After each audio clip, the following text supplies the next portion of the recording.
TSN 1050 on the TSN app, your home smart speaker, and up on TSN 4. Brian Hayes, Yodog, Jeff O'Neill, Jamie Noodles McLennan. There he is. How's everybody doing this afternoon? Blue Steel, there he is. Yeah, I just posted a pic, Guys, so we... No, guys. I feel like I owe you guys an apology. Oh, yeah? We had some beauty shots taken today, just to kind of freshen it up a little bit. We've been hanging on a long time to the one where I had the jean shirt and the T-shirt. Like, it's 6 years, right? And I feel like the newer version of that, I really brought us down. Like, no. I'm really gray. I mean, Noodles, you dye your hair. Hayes, you don't. I don't dye my hair. I have dyed my hair. I don't do it habitually. I just feel like I brought everybody down because I saw it was horrifying. Not true, man. Not true.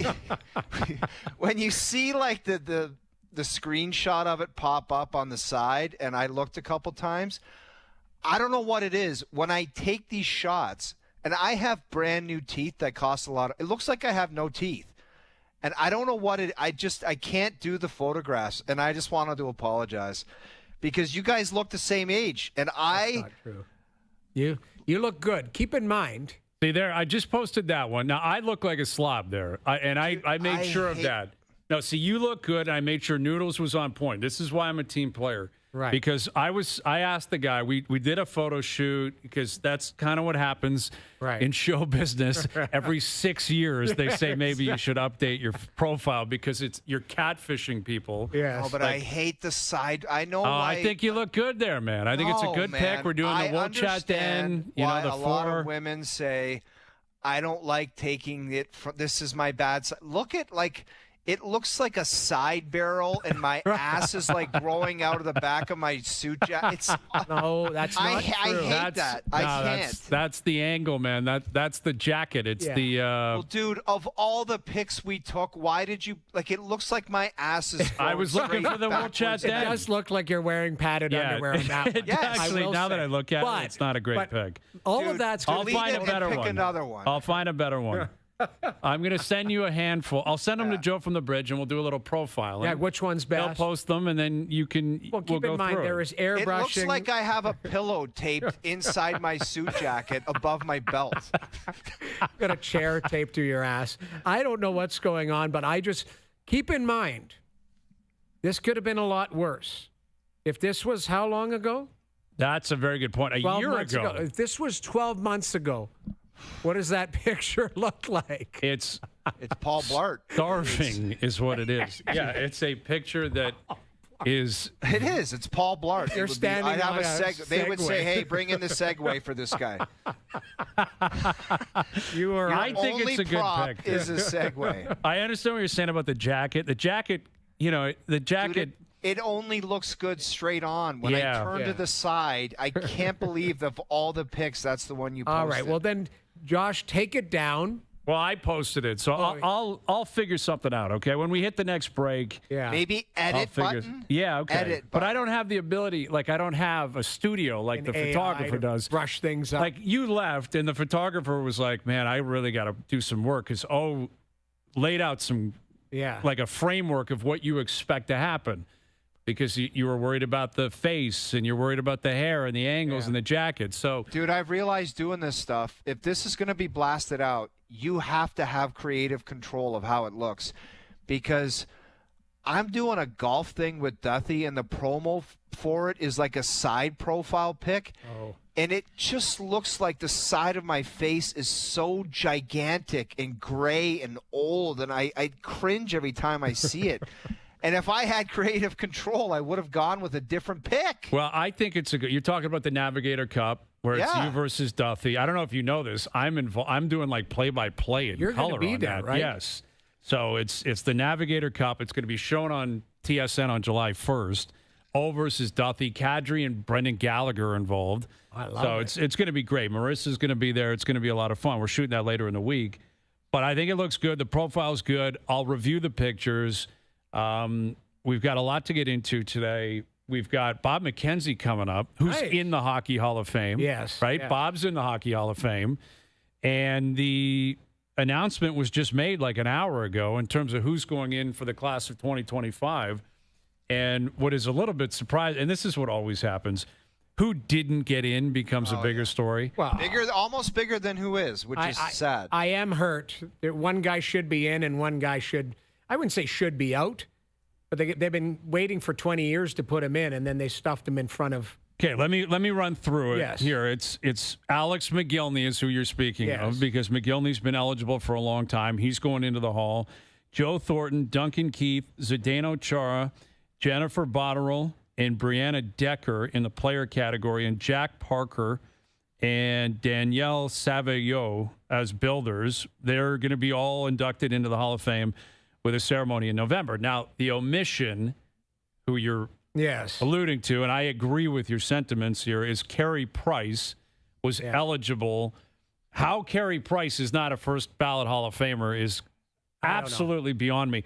It's shades of Brendan Shanahan when Shanahan didn't get in. Dude, Shanahan had to wait. I couldn't believe that. Yeah, when Shanahan was not in with 600-plus goals and 3 Stanley Cups, I'm like, there's no such thing as a first ballot other than that guy.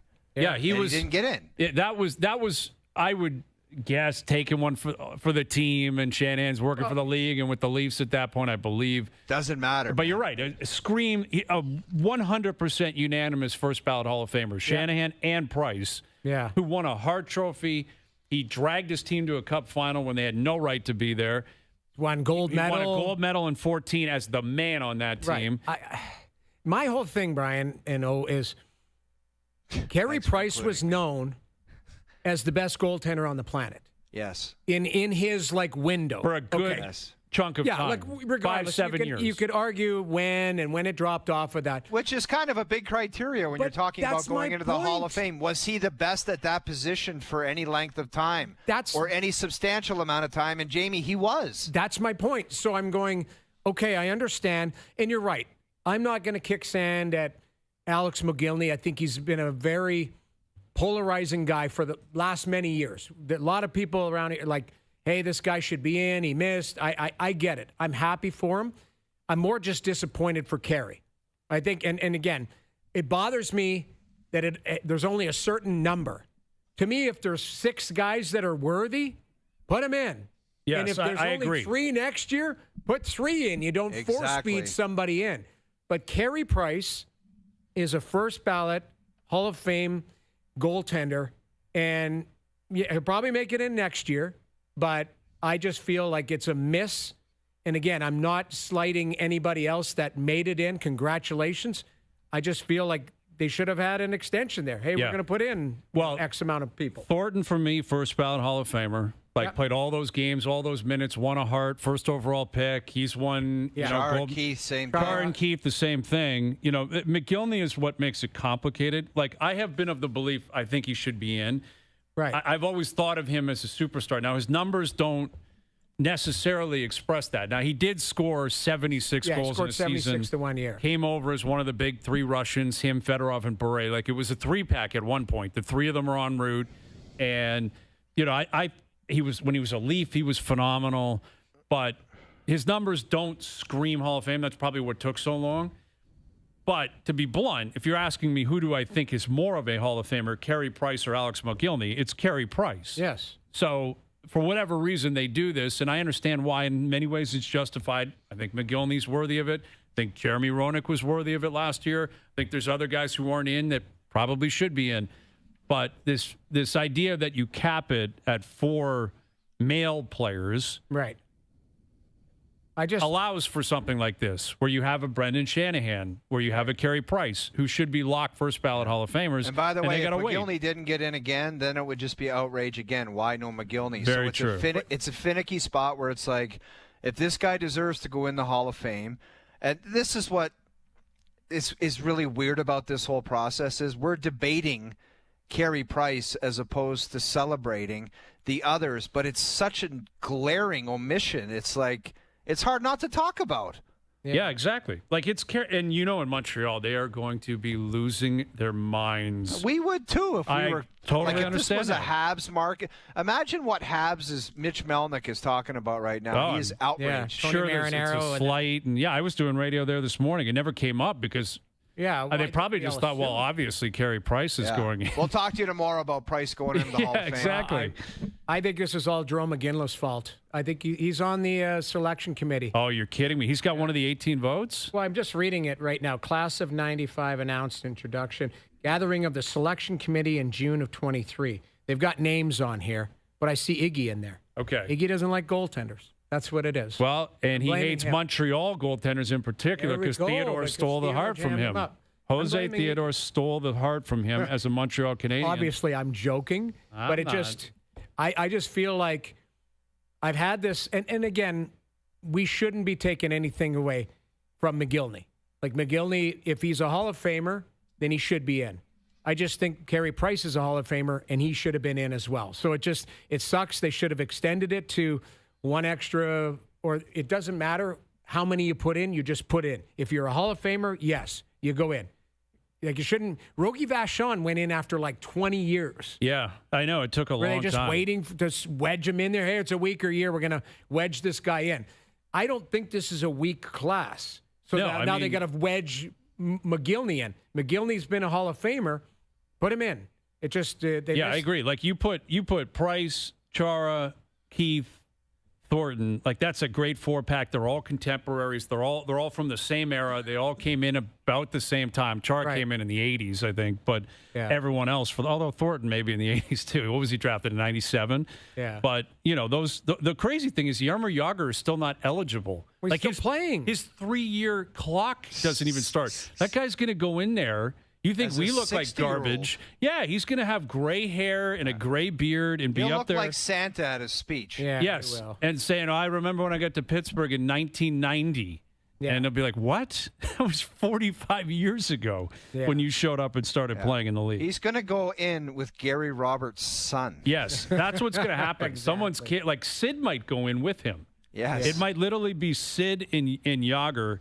And Jagr had left Pittsburgh long before Sid even showed up. Yeah. Long before he arrived. I just think you're right. Now, we're getting pushback. Like, what about, why is Carey Price a lock? He never won a cup. You know, he won the Hart Alex 1 year. Regarded as the best goaltender in the world. Yes. Never once was Alex McGillney ever known. Was he known as a top 10 player in the league?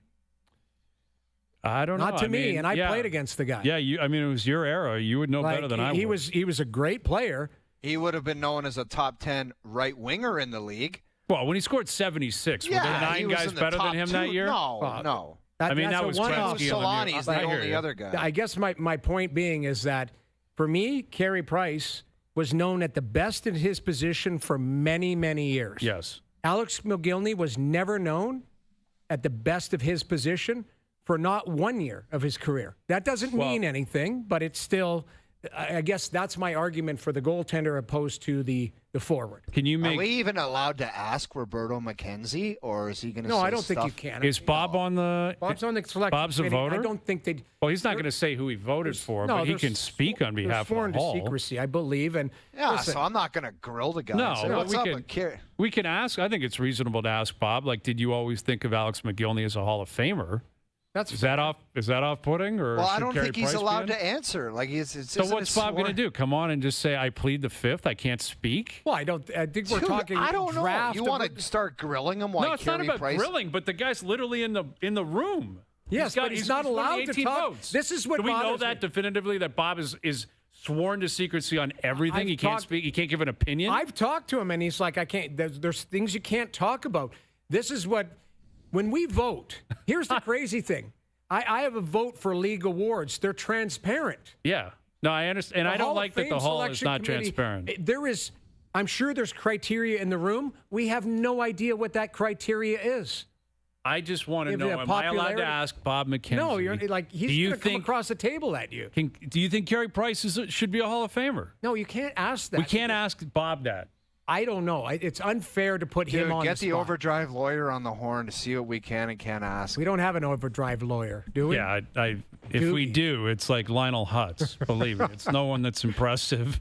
That guy from Buffalo. Yeah, it's that guy. Cellino and Barnes? It could be Cellino and Barnes. Yeah, I don't know. It's unfair, and this is why, you said it at the start. We should be celebrating the people other guys that went are great players, man. and they're not all great taking players. A shot at the people. They're all that great didn't, players. That made it in, and maybe this guy should have, could. Okay, so there's the 18-member selection committee. Yeah, Jerome McGinley's in there. I blame Iggy. Bob McKenzie, Cammy Granato. Yeah.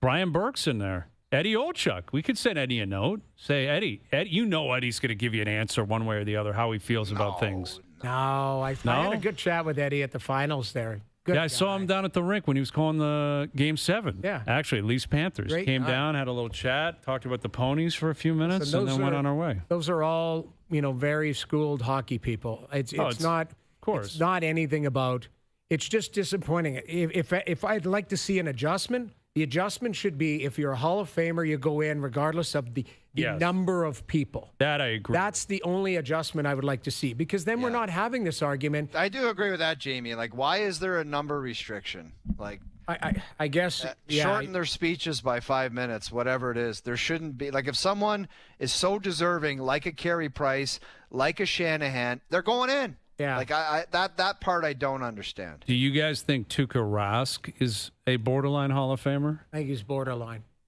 Like, he's not a lock for me. Put it this way. Carey Price or Tuukka Rask, I have Carey Price. And Tuukka Rask has won cups. Yes, he has. He's won one cup, been to multiple cup finals. Now, Tim Thomas was the starting goalie when they won.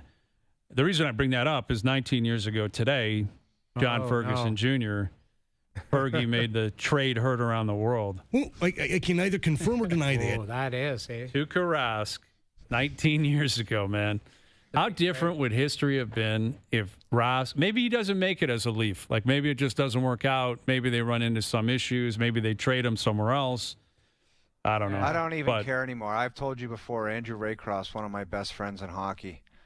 Wasn't Tuukka Rask, but I'll take Razor as a buddy. Thank you, Fergie. I love you. I will say that. I will say this. Fergie connecting. Didn't Raycroft tie a record for wins his first year? Yeah, that's what bothers me about somebody. Oh, Andrew Ray. Like, he set a regular season wins record. I remember just some piece of trash or something. Yeah, but you got it. There's.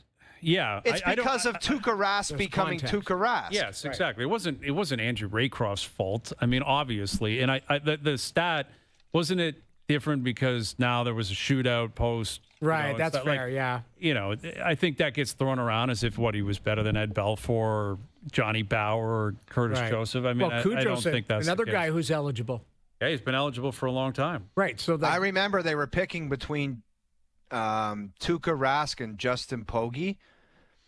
And they picked, obviously, Tuukka Rask to go to Boston. In my first ever inter-squad game with the Leafs, I lost the face-off, and it went D to D, and a guy took a snapshot on Justin Pogge from the far blue line, and it went top glove. And I looked back there, and I said, no way, man. That's the guy we kept over Rask. That's a bad omen, man. That's not good. When the first wrist shot gets by the guy who's it was a dump in from the far blue and it went top glove. I remember skating by him. It went in the net and we both started laughing. I said there's just no way that went in the NHL. Tuukka would have had that. Yeah. I'm pretty sure that Tuukka would have had that. was muttered a few times from the bench, right? Tuukka would have had that. I don't know. Listen, and there was also another special, wasn't how many years ago? 9 years ago today, was it? Oh, Austin Matthews was drafted 9 years ago today, man. That time flies by, man. That's the crazy. Like, we're joking about pictures, and we had a photo shoot 6 years ago, and it's, man, like, that's the thing. Like, Matthews, Marner, Nylander, they're going into year 10, and there's a million rumors out there now. Like, we're getting into heavy rumor season about, Marner and possibly Vegas, and got to be careful with have they already worked it out, and if so, does Vegas need to unload money, which is going to happen. Like, if they're going to sign Marner, someone's going to have to go. Yeah, it wasn't there already rumors like they're moving off of that Thomas Hertl or I don't Hertl know. or William Karlsson, like that seems likely. You got Eichel as your 1C, but the crazy thing is they just acquired Hertl 16 months ago. Well, I know. You know what? I was saying to Brian off air, if Hertl gets moved, that shows Vegas and their ability with Cutthroat. Oh, yeah. Like, you're going to be a great part of our future. Get healthy, and we're going to win cups with you. One ousted by the Oilers. We don't like you anymore. But not that we don't like you, but we got to move somebody, and you're it. So tough beans. Yeah. Isn't that crazy? That would be my thought. Like, I'm guessing Marner would get full no move, full no trade. Like, don't you think you have to if you're a UFA, the prominent UFA? Yeah. You're not. That's not even a talking point. That's an automatic. I would think so, but Vegas is a different beast. Like, does Vegas say, "Hey, we'd love to have you"? You're telling me that Vegas signs contract without those elements in them? Well, I don't. I mean, think Hurdle so. was signed in San Jose, so obviously that. But okay, what does Mark Stone have? What does Mark Stone have on his deal? We'll have to check that. I don't know. He signed immediately when he got there. Is there talk of him maybe not playing anymore? Like, is that talk? Like Mark Stone? No, I think Stone's going to be fine. I think people are, what's going to happen with the health of Pietrangelo. Yeah, he had some real health issues, clearly. So, I don't know. They got a lot of big numbers on the books. Eichel's getting paid, Stone's getting paid, Hurdle's getting paid, Pietrangelo's getting paid. Yeah. If you go get Mitch Marner, Marner's not going there for, I don't think, a penny less than what he's making right now. It might be 11. It's 11 and a half or something like that. Maybe it's 12. Maybe it's the Rantanen deal. Yeah. Does he look at it and say, well, Rantanen and no state tax, blah, blah, blah, took 8 years at 12. I'll take 7 at 12. Yeah. I think that's a reasonable comparison. I think that would make sense. If Vegas wants to be creative, would they call Toronto and say, we'll trade for him and give him an 8th year? Well, and that has been brought up, like speculating. But if you're the Leafs, would you be looking at Hurdle? Would you be looking at William Karlsson? Like, if they have to shed money too, both would get me thinking. Both would get me intrigued anyway. They certainly would get you the blood boiling. You're like, okay, if we're going to take now, depends on the player, but yeah, if you're looking at Hurdle, if you're looking at Karlsson could be your second line center, would you not? Yeah, and that's what's difficult to explain to the Leaf fan walking around town, guys, because they'll be like, Noodles, pull up the goal totals for Hurdle and Karlsson. And the Leaf fan, the Tavares fan, is going to say, all I know is Tavares had 38 goals last year. Like, people are really kind of fixated on that 38 goals. Where Hurdle had 32 last year. But I think you're on to something that's very important to point out, because we've had this conversation, and I've heard it a ton. You're losing a 100-point player. Right. Who cares? Like, it's not about 100 points during the regular season. That's not why the Leafs are doing anything. Right. You're also, because I think you got to follow through. Well, it is important, Brian, being comfortably into the playoffs. We have not disagreeing, but Mitch Marner was not why they made the playoffs 9 years in a row. That's not why they have made the playoffs every year. Has been in the league. Austin's still here. Nylander's still here. Nyes, we presume, will be signed and still here. You got both goalies, all 6 defensemen. I would phrase it like this, though. Very important piece, if not one of the top 2 or 3 all day long. Mitch Marner, you're talking about? Yes, absolutely. Of course. Yes. In terms of the way he plays and everything he brings, what I'm driving at is what you just said. Well, 38 goals, 100 points. It's like, okay, how many points did they have in game 5, 6, and 7? How many big goals did they score in their playoff careers? Right. Those numbers count too, and that's why they're changing. And again, like the obsession with the individual statistic and applying it. We just heard Matthew Tkachuk say it. When Edmonton, it was McDavid, Draisaitl, this guy, that guy, this guy, that guy. We were a team that had depth and could rely on each other. Dude. The same thing needs to apply here. Now, the Leafs have to get it right. I'm not sitting here guaranteeing that they will.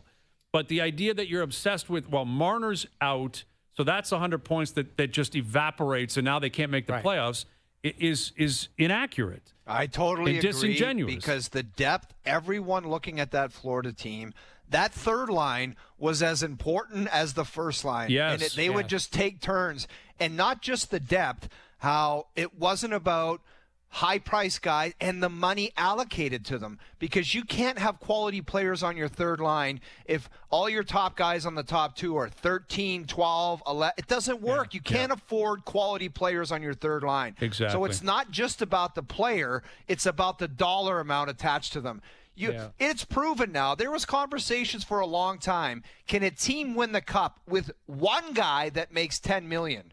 One. Yeah. Well, And that's it. Jack Eichel was the first guy to do it. And I think Barkov's at 10 on the nose. And so is or Bob. whatever, or Yeah. Bob. But that's it. Yeah. That's it. That's the But only... the idea of having 4 guys at 12 and 13, you cannot have depth on your team. That's the whole point. That's what needed to change because, again, it would have been let's say, perfect world, kumbaya, both parties, Marner and the Leafs and Tavares and the Leafs, everyone wants to stay together. The easy way out would be fine. We'll give you the 13-5 or whatever. We'll pay you like Austin. Here, John, let's get it over with and not make it complicated. Here's your $7 million. And they'd make the playoffs. Yeah. And they'd get back into a big game against a very good team, and it would be like, wow, look who you got in your third line and your fourth line, and these guys don't show up in the biggest moments. It had to change. Yeah. So, like, the idea of obsessing over the 100 points in the regular season leaving as opposed to the opportunity for a fresh start and a new future. New look. To me is, just, I think people are looking at it the wrong way. Yeah. All right, we're going to grill Bob McKenzie on being in the room for the Hockey Hall of Fame. Oh, you're going to start. You got to ask Dude, first. I'm going to ask him about Matthew Schaefer, man. I am not going anywhere near this You're going to garbage. cop out on Bob? You're asking him because you're the one that's going, I just want to know what we're allowed to ask him. I'm going to ask him that. If you guys make me ask that question, I'll quit the show on live television. I will not ask. You're not either. I'm not going to ask him anything friendly specific. Convo. I understand that. The guy's literally in the room. He's a Hall of Famer.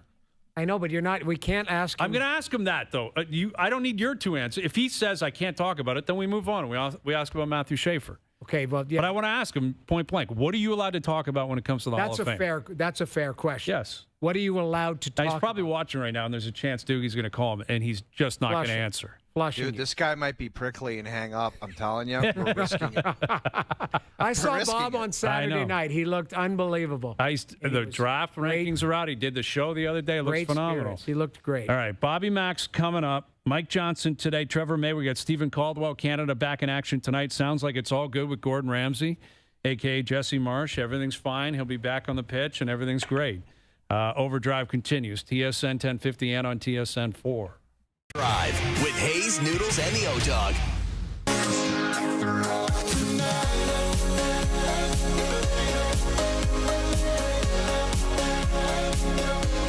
All right, Overdrive continues, powered by FanDuel, bringing you everything from the opening line to the final score.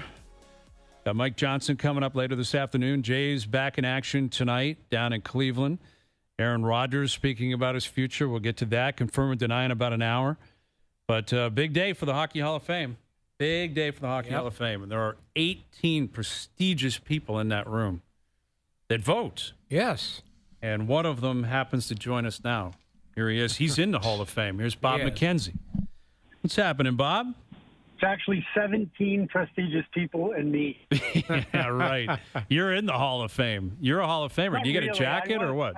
I won the Elmer Ferguson Award, which is a very nice honor from the Professional Hockey Writers Association.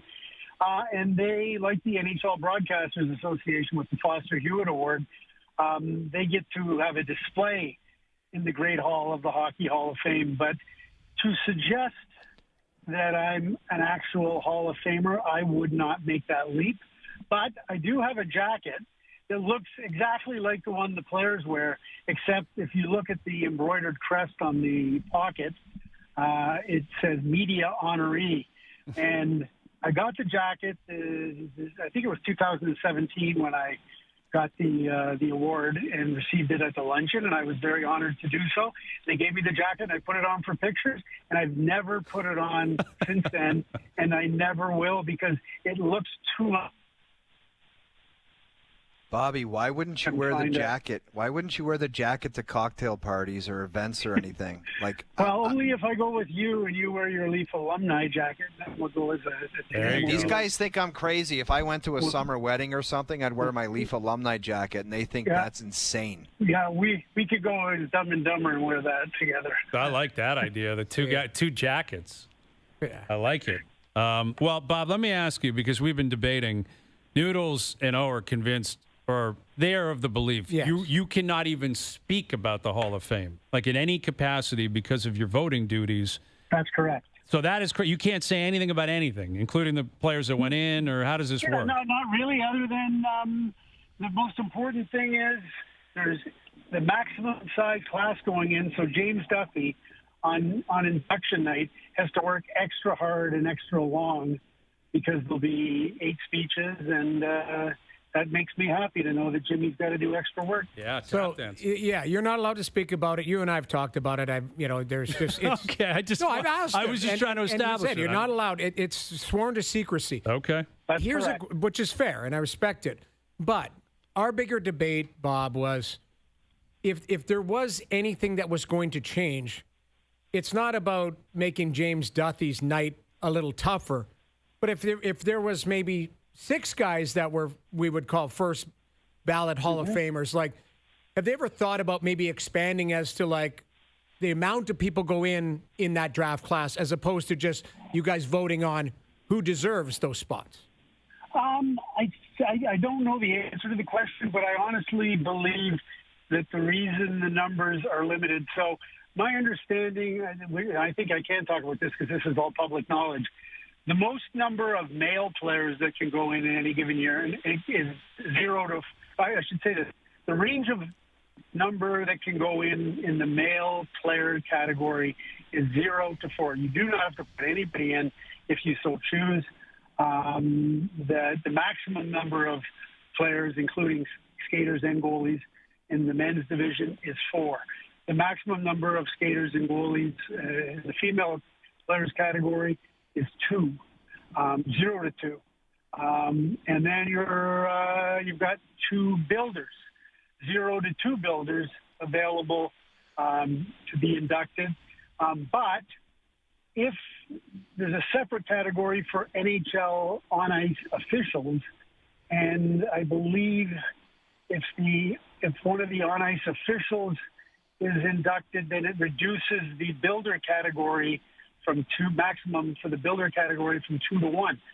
So as I say, this is all basic knowledge, and I don't know the pure motivation for it, but I actually do believe it's so that the ceremony doesn't become a 6-hour ceremony. It's already 2-3 hours, and I think for the people that are going into the Hall of Fame, you want it to be special for them, and you don't want 12 people going in on a given night because and it just sort of diminishes the spotlight a little bit, I would think. That's my take on it.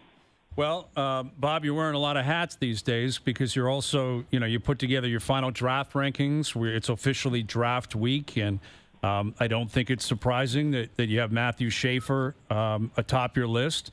And I believe he's been there for the majority of the season. How do you go about trying to describe this player? Like, you always see mock drafts. It's like, this guy reminds me of Bobby Orr. This guy reminds me of Wayne Gretzky. What is a reasonable expectation for this kid? Yeah, it's hard to know because I think the thing with comparables is people lose their minds when you use a comparable. And I understand that. But if you're trying to connote or denote a style of play, then that's fair. So when to Scott Niedermayer. Okay, well, now you start to get an idea. This guy must be a really good skater. He must be able to skate the puck up the ice. He must be good with the puck. He can really get back on defense and shut plays down. He's got a good stick and doesn't blow people up, but he's real good one-on-one. So, that's not a bad comparison, but it's too early to say on this particular day that Matthew Schaefer is going to the Hall of Fame like Scott Niedermayer did, or that he's going to win the Cups like Scott Niedermayer, or the gold medals in the Olympics and everything else that Niedermayer won. So that's a perilous game. But and it's funny you say Bobby Orr. I'll get first.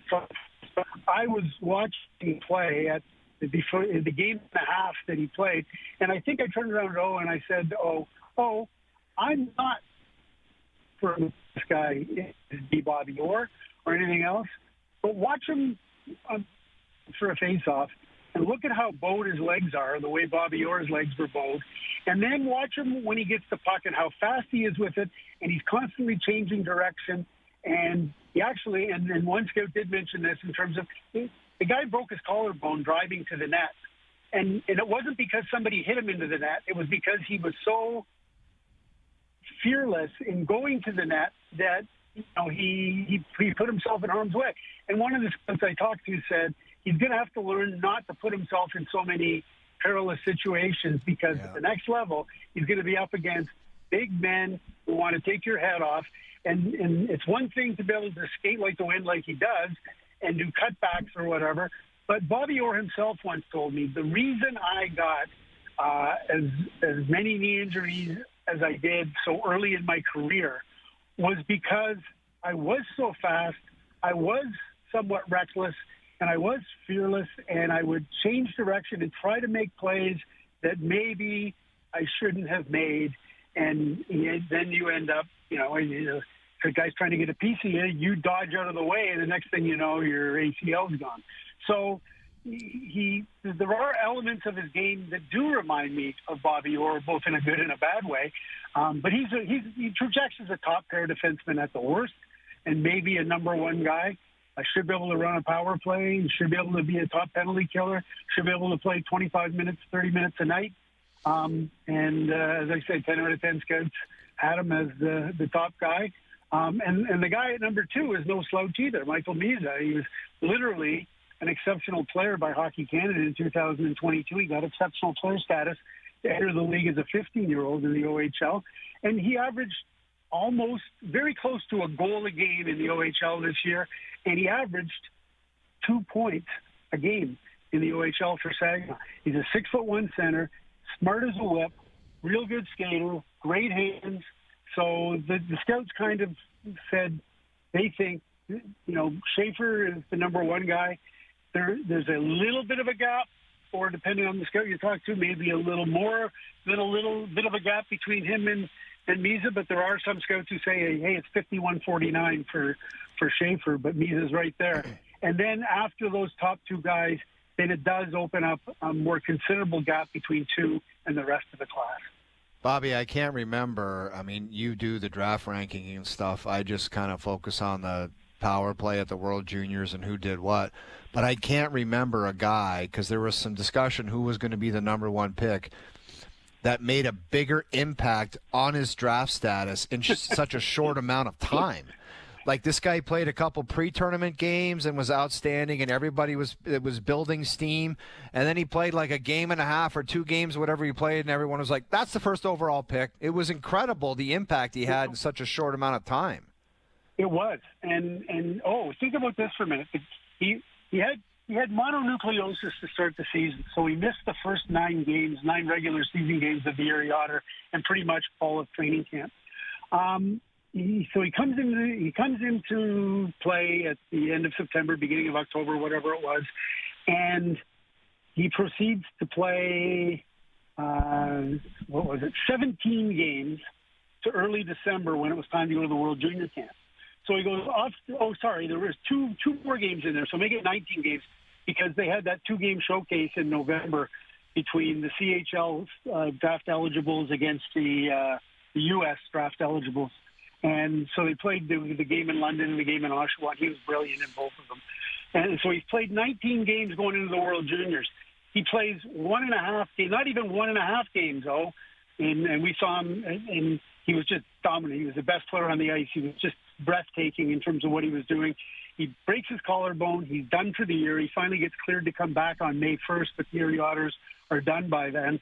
And it's almost like absence makes the heart grow fonder. The scouts didn't need to see anything more than that. And no player has been drafted number 1 overall on such a small sample size in his draft year. The closest anyone got was Gord Kluzak in 1982. First year I was editor-in-chief of the Hockey News, and I went to the draft. Boston took Gord Kluzak number 1, and he only played, I think, 34 games that year because he blew his knee out. So I always remember that draft because the first 3 players taken were Gord Kluzak, Brian Bellows, and Gary Nyland. And Gary Nyland was on crutches because he blew his knee out. The Leafs took him, and Nyland and Kluzak. I think he was on crutches. He was on crutches, and the Bruins took him first overall on 34 games. But to play only 17 games in the regular season, 2 in a showcase game, and 1.5 at the World Juniors, and still be the number 1 guy, it tells you that you're pretty special. I did ask the scouts, I said, hey, do you think there's any chance that There's if he had played more games, that you would have started picking his game apart. Oh, you know what? He did this. He did this. The more you see him. And one of them said, well, yeah, you know what? Familiarity does breed contempt, but we still think he's got all the tools to be a top pair, number one defenseman in the National Hockey League. And whether it should be flipped between him and Misa, some scouts may debate that. But nobody seems to be arguing with those two guys being clearly at the top of this year's class. Did you just say the Leafs took a guy that was on crutches? One of their better picks. Never got off him. Grand Slam pick. You don't like that philosophy for team building? Some guy that can't stand? I should also point out it, and I can't remember.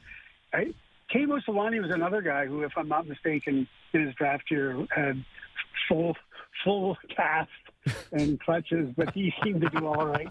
I love those guys. That whole coming up to the drafting crutches is a double-edged sword. Yeah. Usually you're looking around somebody, like you tell your scout, find me an athlete out there in the crowd. Not find a guy with like a knee brace, crutches, a cast. Yeah, that would have been probably Harold Ballard. He's sitting down, they're wheeling up in a chair, and he's like, they're putting his jersey on his lap. Like, what's going on here? Like, obviously. And was it Nyland, though? Gary Nyland? Gary Nyland. Yeah, I played with Nyland. Like, he was actually a hell of a player. That would have been interesting back in the day where everyone was up in the seats. He's on the floor. He's in a wheelchair on the floor. Oh, it's ridiculous. Just wheel him up. That's the future of the Maple Leafs right there. He was awesome, though. Well, we'll see what comes of it, Bob. Yeah, it's going to be a fun week with the draft. And we got McKenna next year. Like that one, that feels like it's going to be a big one, doesn't it? Gavin McKenna. They all do, but I mean, it's one after another, it seems. I mean, when did it slow up? I mean, Bedard and Celebrini, and the Schaefer kid, and next year McKenna, and there's also, the pipeline of young talent from all the countries, but Canada's done real well lately with some of these kids at the top. So we'll see what happens, and away we go. I wish we had more time. We could have done the outsider segment where I tell you I have no clue where Mitch Marner is going. I have no clue where anybody's signing. I don't know anything about any of the trades, and I'm the outsider. I got you breaking the big one on Tuesday. Yeah. I got Bob coming over the top, Mitch Marner staying in Toronto on an 8-year deal, just a massive bombshell. We got our eyes on you, Bob.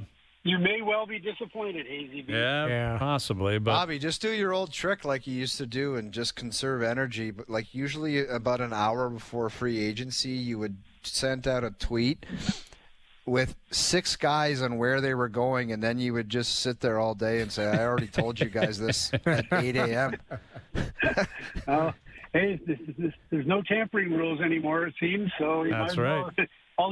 All these deals, most of these deals will all be done in the 48 hours before the thing actually kicks off at noon on Tuesday. That's right. Well, draft later this week, free agency, free agent frenzy on Tuesday. We'll catch you then, Bob. Thanks for doing this. Awesome, boys.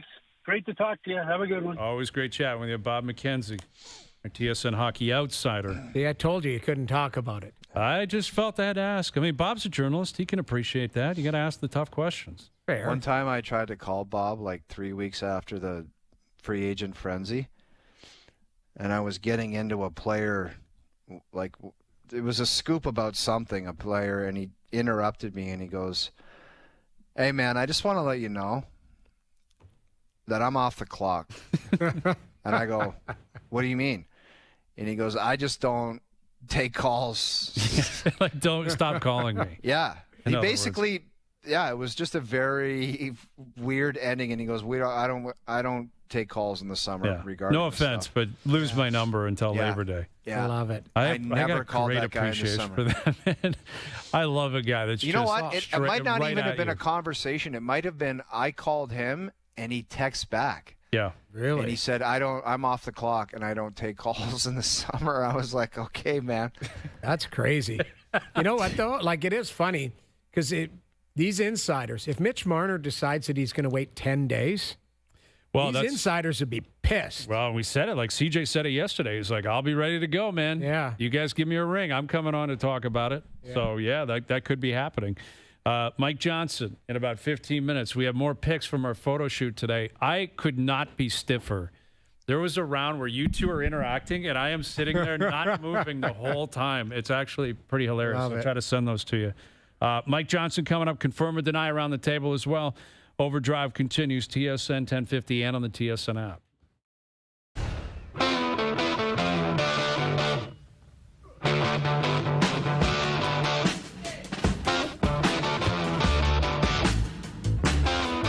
All right, Mike Johnson in 10 minutes. Confirm or deny coming up at 5:30. Trevor May will join us as well. Jay's back in action in Cleveland tonight. Max Scherzer will make his return tomorrow night. I hope he's okay with this heat. That wool jacket I had on, I couldn't. I usually like to wear a jacket. I had to remove it. I couldn't do it, man. Yeah, my basement is an ice, like it's an ice chest, and I put it on, and I started sweating. I'm like, I can't do this heat. And there's guys across my next door neighbor. I don't know what the hell this is. He's underpinning his basement, which is just a hellacious job. Okay. They're like digging a massive hole to make his basement bigger. And these poor guys, I don't know how they're doing it, man. It's outrageous outside. It is, man. But when you have winters, you gotta grind. Yeah. Like that's the thing. You can't say, I'm going to take the day off. You got to take advantage of the fact that it's not raining. Yeah. No kidding. I mean, what would you rather have? I mean, you'll have this heat. Are you guys? I'll take this heat all day. Are you able to golf? I have not golfed the last 2 days. I have not. Too hot even in the morning? No, you can't golf. I'm not Are you doing kidding it, man. And we've been busy. We've had a lot going on, and I wasn't going to play anyway. But this would have been very uncomfortable, like incredibly uncomfortable. But if you're asking me, the alternative is 20 below. I'm taking this every single day of the week. Sort it out. And I'm fine with it. But you're right, man. Like it was so hot driving in.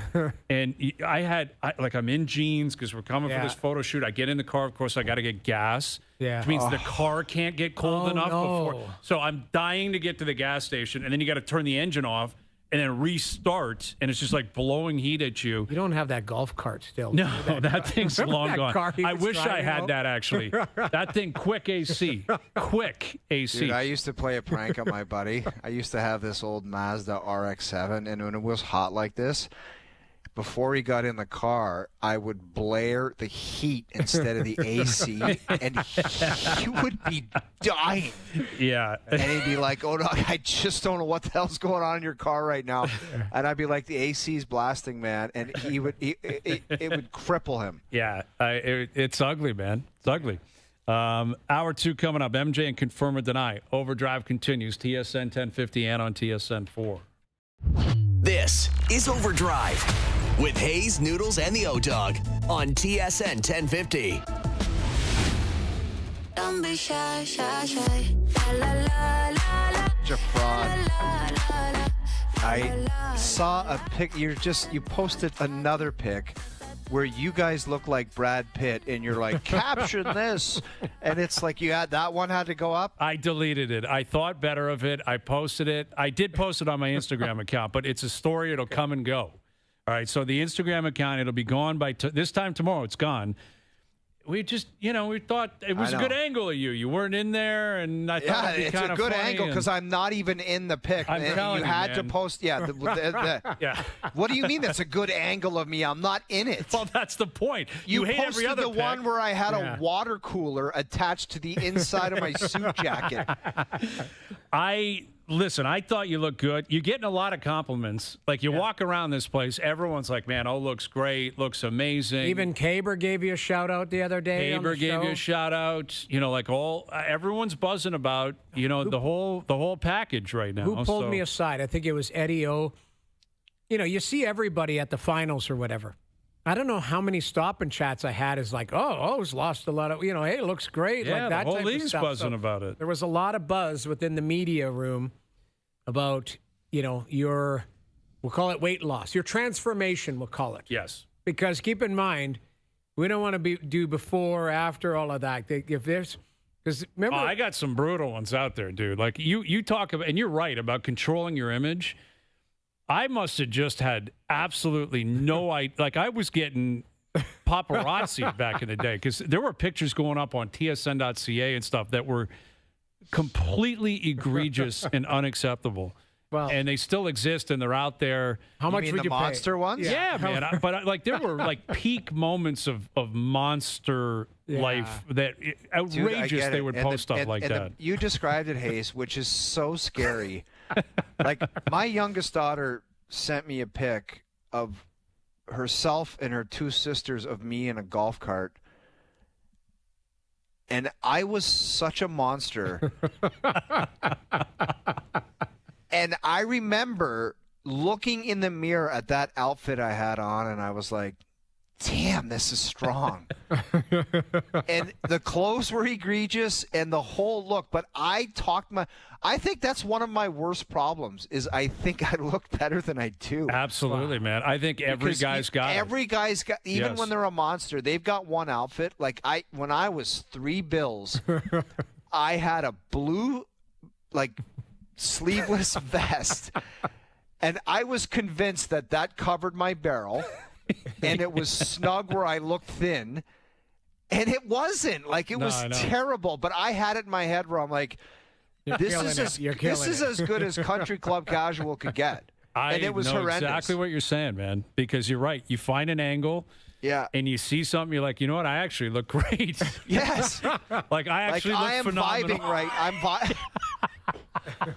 I am vibing phenomenal on the first tee, and I look like a tour player, and you look like Tim Herron.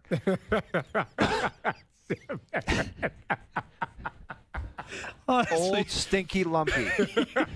You think you look like Akshay Bhatia? Yes. In actuality, you're Tim Herron. Like Timmy Herron, before he goes to the first tee, probably does one glance and is like, butter. I've still got it. Yes. Absolutely immaculate vibes. Yeah. And it is a warped mentality that it is. I don't think women could ever understand. Right. And I don't think people that are just in shape, like guys that are just in shape, you couldn't understand where you have to go with this head space where you're like, this is butter, man. This is a great look. And I'm setting a tone here. Tim Herron's a tough. Tim Herron's a dude. He'll wear a visor, like a yellow visor. I just Googled him. It's all visors, and it is. Dude, I'm going to, before this segment is over, I'm going to post the most egregious thing I've ever seen a pro golfer do, and it's lumpy. He made a putt, and he went to the hole, and I think he doesn't want to bend down. He put a suction on the end of his putter to grab the ball. See, that's a guy that knows he's got to protect his image. Find that video before we go to commercial break, because this guy puts the suction into the hole and he doesn't want to bend down, and he just, like nothing, puts the suction up and grabs the golf ball like nothing ever happened. Because he's been caught. Because there's greasy people out there with exactly greasy photographers. They're like, oh, there he goes to pick up the golf ball, and they get him in an angle. And he's seen it, and he's like, I'm not allowing that to happen anymore. Tough. He's taking control of his own image, something we maybe should have done a long time ago. Especially if it's 30 degrees out and he's wearing the wrong pants, that's not good. That's a big part of it, man. Oh, the big part of it. Tim Herron. All right, joining us now on the Maple Toyota Hotline. Here's our TSN hockey analyst, Mike Johnson. How you doing, Johnny? I just stepped off the golf course. Oh, no way. It was Gross. Tough. Gross. Like, I'm not a massive sweater in my life, but I tell you what, you get one of those little corner pockets on a tee box where there's no wind, and when the sweat starts pouring out of my forearms, I'm like, it's too much. It's too hot. Yeah, I'm not good enough, and I don't care enough to be doing this. What am I doing? But it was my first round of the year, so I had to try to finish it off. Okay, well, from that standpoint, you're probably a walker, too. You're like an athlete and in shape. Like, this is mandatory cart weather. Mandatory. Like, right? Like, I don't care if you're a triathlete. You don't get any bonus points for being a hero and walking and trying to pass out with this. None whatsoever. Right. It's like in Florida, man. Like, they have, when it gets hot down there, walking is not an option. No. You're not allowed to walk. But aren't golf courses like abandoned in the afternoon in Florida because people don't for the most part. You go down there in April or May or something and tee off at 2, there's literally nobody on the course. 40 degrees. Not one person. The whole day, no one. Yeah. Right. It's actually beautiful. I pulled in at noon today. There was maybe a dozen cars in the parking lot. Really? Nobody there. Because why would you? Why would you? There's only people who are like staying at the resort. Otherwise, you'd be dumb. Or me. Crazy. One of those two things. It's too hot. I'm getting pictures sent to me now that like back in the day pics. We were talking about how hot it is and like trying to just keep your look together, Johnny. And it's a struggle, man. It's a struggle right now. So we were talking about the Hall of Fame an hour ago. Mm-hmm. And I'm curious where your head goes. Do you go to the players that actually got in, or do you go to the guys that don't get in? Where does your mind race to first? Well, it goes to the bubble guys, right? Because to me, the 3 guys who got in, first timers, Chara, Thornton, Keith, no brainers. There's no real need to have a discussion. We don't need to go over their resume. They're like, they're Hall of Famers. They were always going to be first ballot guys. They deserve to be. So my thought is always Alex Mogilny. I've been on trying to support his candidacy for about 5 years now. Not that my word means anything. I don't vote in this, but I just thought one of those supernova guys who didn't maybe play quite as long, but in the Bure, Lindros, Forsberg mold, when he was great, he was one of the best in the world for a long time. So I guess I go to those guys, like the bubble guys that get in. And then Carey Price doesn't get in, Tuukka Rask doesn't get in. Tough year. It was a tough year to be a candidate because there's too many good candidates that were coming up for the first time. But I guess I think of the bubble people that got in and the bubble ones that didn't. And how do we feel about Patrick Marleau? Because I read he's 25th in goals in the history of the NHL. The 24 guys ahead of him are all in the Hall of Fame or will shortly be there, like Jágr and Stamkos. So I know he wasn't necessarily the best ever, but what he did for 25 years, that's got to be worth something. He was the best ever at staying healthy and playing. It feels like I get it. He's not he's not a bona fide surefire guy, but it feels like he's a guy who probably has to get in eventually just because he's played more games than anyone ever. Gold medals too, right? Carey Price, Gold Johnny, medals. that's what we're talking about. Most. Where are you at, Johnny, with Carey Price? And because that's the one that I kind of circled as to. Yeah. McGill, again, not throwing stones at McGillney, but it's more about the omission of Carey, So would not a very good comp for Carey Price be Henrik Lundqvist? Never won a Stanley Cup, but Hank was really good for a long time. Hank won an Olympics. Hank won the Worlds. Hank was, the win-loss record, all that sort of stuff. I think Carey belongs in there, but would I put Carey Price ahead of Keith, Chara, or Thornton? Absolutely not. No. I would put those other guys in first. So would he be ahead of Alex Mogilny? It's hard, apples and oranges, Noodles, right? We might be a bit of a prisoner of the recency bias of Carey Price and how great he has been. Obviously, a sparkling international record as well. It's not just NHL stuff, but I think he gets in there. But Noodles, I'm curious your take. So Carey Price, Tuukka Rask, Ryan Miller, Cujo, all have pretty strong cases. Tuukka Rask in the 13 years he played, best goals against, best save percentage in those 13 years. Carey Price was in those 13 years. Tuukka's numbers, albeit maybe on a better team, were better than his. How do you rank those four? Because those four are all kind of, you could make a case for each of them. Well, I guess my retort on that is, were any of those guys known as the best in their craft? Because Price won a Hart and a Vezina. Ryan Miller was in 2010. Yeah, but did Ryan Miller win a Hart? No, he won the Vezina. I mean, the Hart is to the best player in the league. That's I think I would put, if I had a choice out of the goaltenders you just listed, I think Carey Price is the best out of all of them. Now, he's not as decorated. He has the best resume out of all of them. Maybe his peak might be the highest, but there's some longevity concerns as well. Right, but that's kind of where I went. Is my Wasn't argument, he the best goalie in the world for 5 years at least? I felt like I've had this argument with the Quizmaster. It's not an argument; it's more of a debate. When you look at it, some of these players, are deemed special. A lot of them are that have gone in. At some point, was this person known as the best at their craft? For me, I can make an argument for Carey Price. You're right.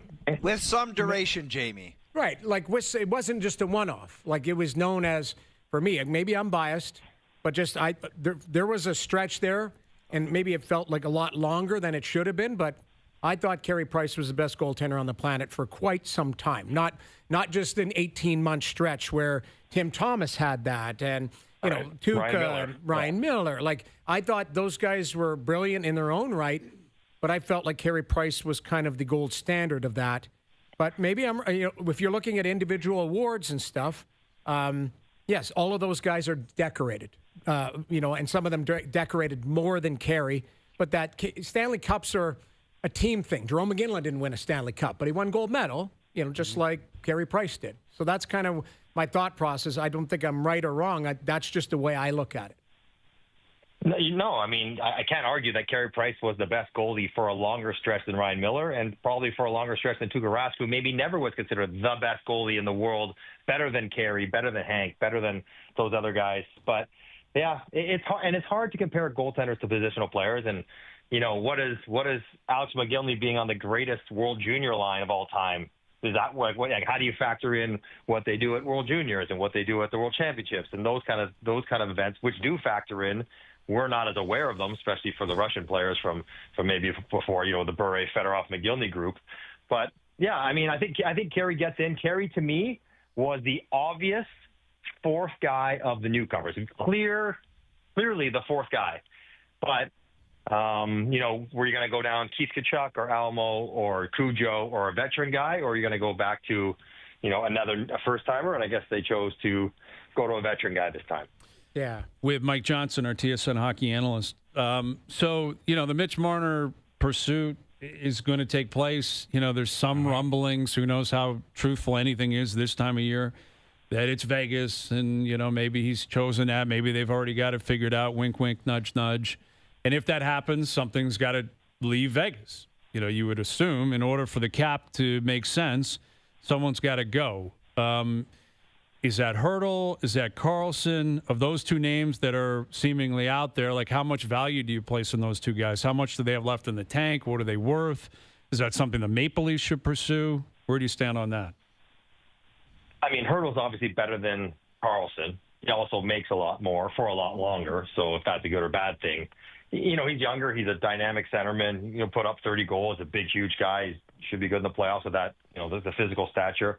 But I don't think – I don't have it in front of me. Does he – I would assume he has no move protection. Now, maybe that doesn't matter in Vegas because they just make you waive it. But I would assume he would be harder to get out of there if you were going to do like a sign-and trade or something like that. William Karlsson seems like a good stopgap guy for me. He's still a very good defensive player so long as he stays healthy. He's like – as a third-line center, brilliant. And for $5 million, I think that's what his salary is.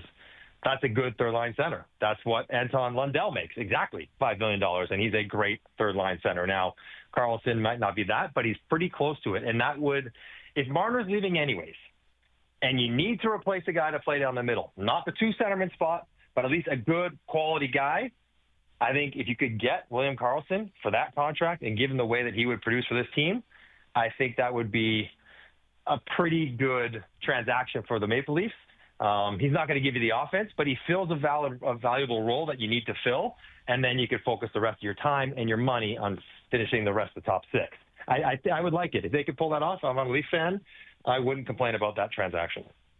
Yeah. Yeah, see, that's where I'm at, like trying to figure out, how they get creative here. Like maybe it's simple. Maybe they work this out with Tavares, and it sounds like that's still very likely.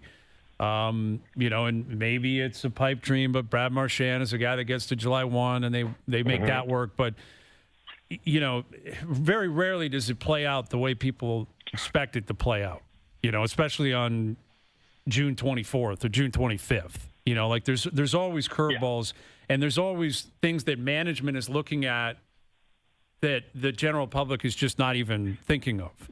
Like this time last year, I don't remember referencing Oliver Ekman-Larsson as a guy that the Leafs were going to target. Tanev, I thought that was possible. Ekman-Larsson, wasn't sure that was going to happen. So I'm curious where Tree Living takes this because we've been talking about, Marner leaving, and if Tavares leaves, that's a lot of goals, that's a lot of points, that's a lot of continuity, that's a lot of consistency. That's basically your guarantee to make the playoffs could be in question. But it also opens the door to so much opportunity in terms of how you want to spend your money and how you want to build your team out.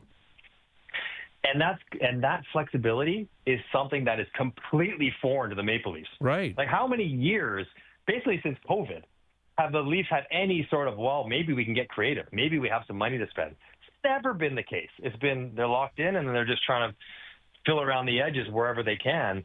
So, yeah. And the other part about it, Hazen, while we get a little bit focused on the Toronto-centric aspect of this, there's 31 other teams that also want these players, who are also smart people, who are also creative in management, who can think about good players. The Maple Leafs aren't the only ones, and the players the Leafs want are the same players the other teams want for the same reasons the Leafs want them. So, best laid plans today, leading up into the draft at the end of the week and on into free agency next week, they're hard to pull off, which is why if you can be proactive, if you can get something done before July 1st, because once July 1st hits, there's a lot of variables in play, and you lose a lot of control over what's going to happen because other teams get involved in the timing of it all. If you could be proactive, and if Marner's leaving anyways, and he's going down to Vegas, then even if it's for 2 years, if Vegas has to shed salary, if he's a player that you want, take that guy, take Nick Waugh off their hands, take whatever, because then at least it's bird in the hand. You have it figured out. You have one item identified. You can apply a value to it, and then have that piece of information to work the rest of your 10 days off of that could help you. Johnny, how big of a factor do you think GMs being a dum-dum is going to be in the next 10 days? Because I've already seen some trades where I'm like, there's some stupid people working in the league, and I don't know if they know what they're doing, like acquiring different play. And it's like, what if you're trying to get better? I have no idea what you're doing. And by the way, guys, next week or maybe later this week, I want to do like a helpline where Doogie can call us and say, there's a GM thinking about signing this player for that money. Should we talk him out of it? It's a helpline. We're the free agent frenzy helpline, and we'll say do it or don't. But, Johnny, how dumb do you think teams are going to be with this class of free agents? Well, I think history will have shown us, that when there's money to spend, they'll spend it, right? Oh, my God. And they may value a guy at $7 million, but because everyone's got $15 million in space, that guy's going to get 7.5 or 8 or 8.5 or 9, and you're going to be on the desk going, "What the heck is going on here? Why? I'll pass out." Are crazy. Yeah, well, and I think we might see some of that. And I always think back to, Hayes, what year was it when the NBA had the massive salary cap jump, and you were guys you've never even heard of? Where it's I always say Luol Deng, the old Duke player. Mm-hmm. He signed $120 million deal from the Lakers. And you're like, what? He was an eighth man. What is going on here? Because they had to spend the money. And there are teams in the NHL. I looked at Anaheim after their deal with Zegras. They got $33 million to spend. That's before they maybe trade John Gibson as well. You're sitting on $36 million heading into July 1. You got to spend 20 of it just to get to the salary cap floor. So, I guess what I'm saying is that not that they're dumb, but they will be caught up in the availability of money and using it to try to make their team better in a way that they would not have done in previous years when that cap increase was not such a guarantee. And Johnny, sorry, buddy, it's dumb. It's dumb. It is. So, if it's dumb, what trade was particularly dumb in the last week? Which one got you the most? No, I'm not going to get into that. I'm not ending my year on this program. I'm not going to start crap talking people and players. I'll save that for a fresh start in September. But there's just moves where I'm like, what did you need to do that for? Well, what the hell is that going to do for you? Here's what. I mean, if you're Philadelphia, is there upside on the Zegras? I mean, they didn't give up much, right? You give up Ryan Poehling a second and a fourth. Amazingly, Noodles. What's that? If you look at Poehling's numbers last year from Zegras, they're almost identical. Who in the right man? The games played, goals, assists, they're almost identical, Poehling to Zegras. Not to suggest they will be in the future, but yeah. But when I saw that trade, guys, the first thing that came to mind was not good move Philly, good move Anaheim. All I could think was, if you're Trevor Zegras today, you're like, damn, that's what the league thinks of me. Right. Like that's my value around the league. I was on the cover of the video game 2 years ago. I was the biggest star on the rise 2 years ago. Yeah, he was a YouTube trick shot artist. That's what he was. He hasn't become a hockey player yet, and that's what he has to decide if he wants to do. You want to be a guy that does trick shots behind the net, flip arounds, or do you want to be a grown-ass man and play the game properly? Well, but I think what the message that was just sent from the league saying anyone could have traded a first-round pick for him. Nobody wanted to. You don't think Anaheim would have preferred a first-round pick over, respectfully, Ryan Poehling in a second and a fourth? But nobody did. Like, that's what my first reaction to that trade was, Noodles, was like, if you're Trevor Zegras, you should take that to heart and take it as motivation. Like, I better get my act together, change the way I play so I can change the perception, because the whole league doesn't think that much of me right now. Yeah, that's kind of what, I mean, we talked about it a little bit yesterday. Like, it's not a king's ransom to get him. He's 24. He makes $5.7 million. He might be at a little bit of a crossroads in his career as to where you're going to head. What is your ceiling? Now, talk is, it'll be interesting to see. I guarantee you talk is saying to Danny Briere, I want some more talent in here. So he is a talented player. But I feel like in Anaheim, there's some players that push past him with his development. Now, he was injured. I get that. But he is a guy, like O said, he's a little bit more like Pavel Barber. Is that his name? Pavel Barber, the guy on Instagram. Who I love watching. Trick shot guy? I love watching his videos. Okay, but come on. In the end, like you got to be a player that is relied on in a 5-on-5 shift and in scenarios on the power play. He's certainly going to get looks in Philadelphia. But you're right. It's a great point, Johnny. Like, this is how the league views you right today as where you were 18 to 24 months ago when you were on the front cover. Comes at you quick, man. PlayStation. Like that's it. Yeah. You can disagree. It doesn't matter what you think, because the only thing that matters is what the league thinks. And the league's pretty clear. The league is really clear. And Noodles, you're right. Ryan Strom's under contract, so he's not going anywhere. But Leo Carlson and Mason McTavish asked him at center. They're better than him. Didn't What's-His-Nuts in Vancouver, the GM, make a comment about Brock Boeser and the offers that he got for him last year, where he was like, you would be shocked. You would be shocked at what the offers were for Brock Boeser this year. Yeah. What's the GM out there? Yeah, Patrick Alvine. Yeah. We're ending on a high note here. We'll carve him in September. What's his nuts? We're not sitting at your kitchen table. That is a common expression that sounds way worse when you say it out loud again. Yes, exactly. I didn't even bat, when O said it, I'm like, I know exactly what he said. I didn't even bat an eye. Like, you shouldn't say that. Well, Boeser's an interesting case, man. Because he can get some money. But how does that jive with what we just said? How, Johnny? Is he going to get $7 million a year? No, he can't get anything. Vancouver can't get anything for him at the trade deadline, but now he's going to make a fortune. Didn't we just establish the league is telling you that he's not worth that much?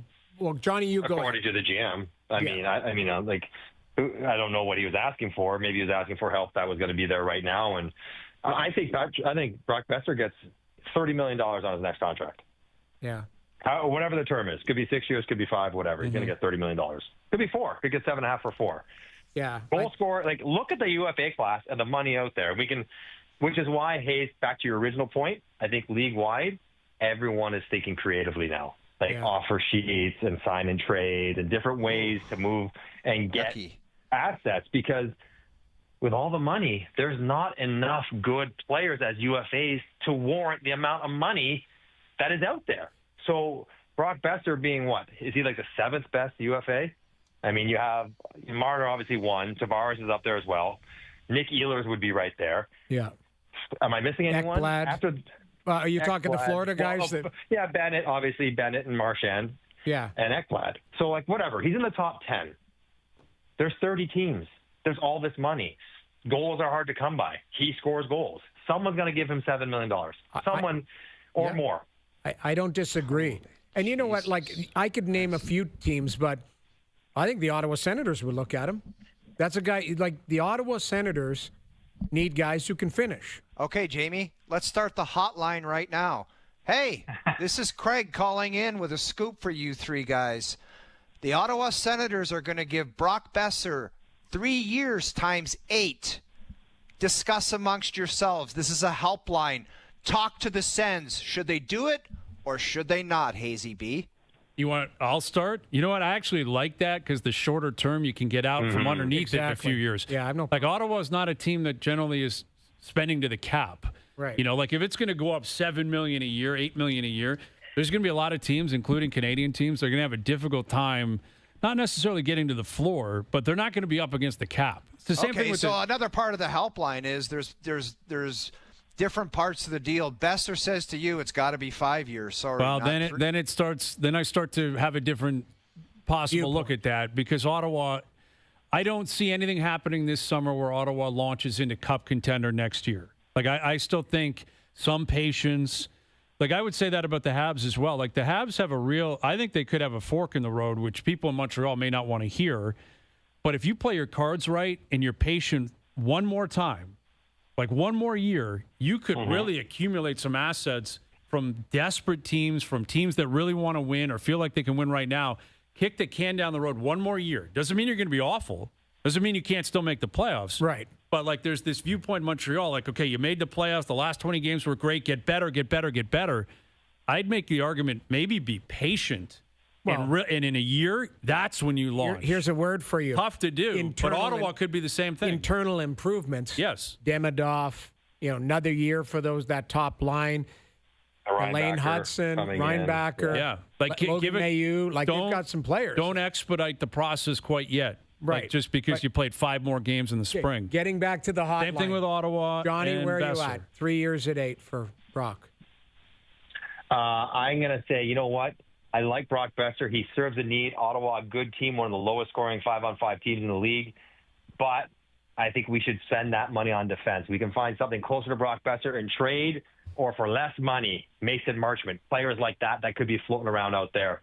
More than give him 8, I'm rather looking at defense that could help us because I think they're harder to find. So I'm going to save my money and prioritize a different need and stay away from Boeser, not because I don't like him, because I need to spend that money elsewhere. The hotline's blowing up, man. Like different viewpoints. This is great stuff. Yeah, I love the hotline. We're doing it all week. Yeah. We're doing it all week. What about? I would. We like have to him. come up with you would take Boeser and 8 is a bit rich, but I still believe you do need goals. They need finishers. What about Vancouver? Yeah. Don't they need finishers? Like Yes. Who's scoring goals They in need Vancouver? a lot of stuff in Vancouver. Vancouver is at talk about crossroads. Yes. Vancouver was on the cusp ascending last year. Pedersen, Hughes, all these great players. JT Miller, Demko, healthy. Demko. And all of a sudden now, in the next, what are we in? We're in June here.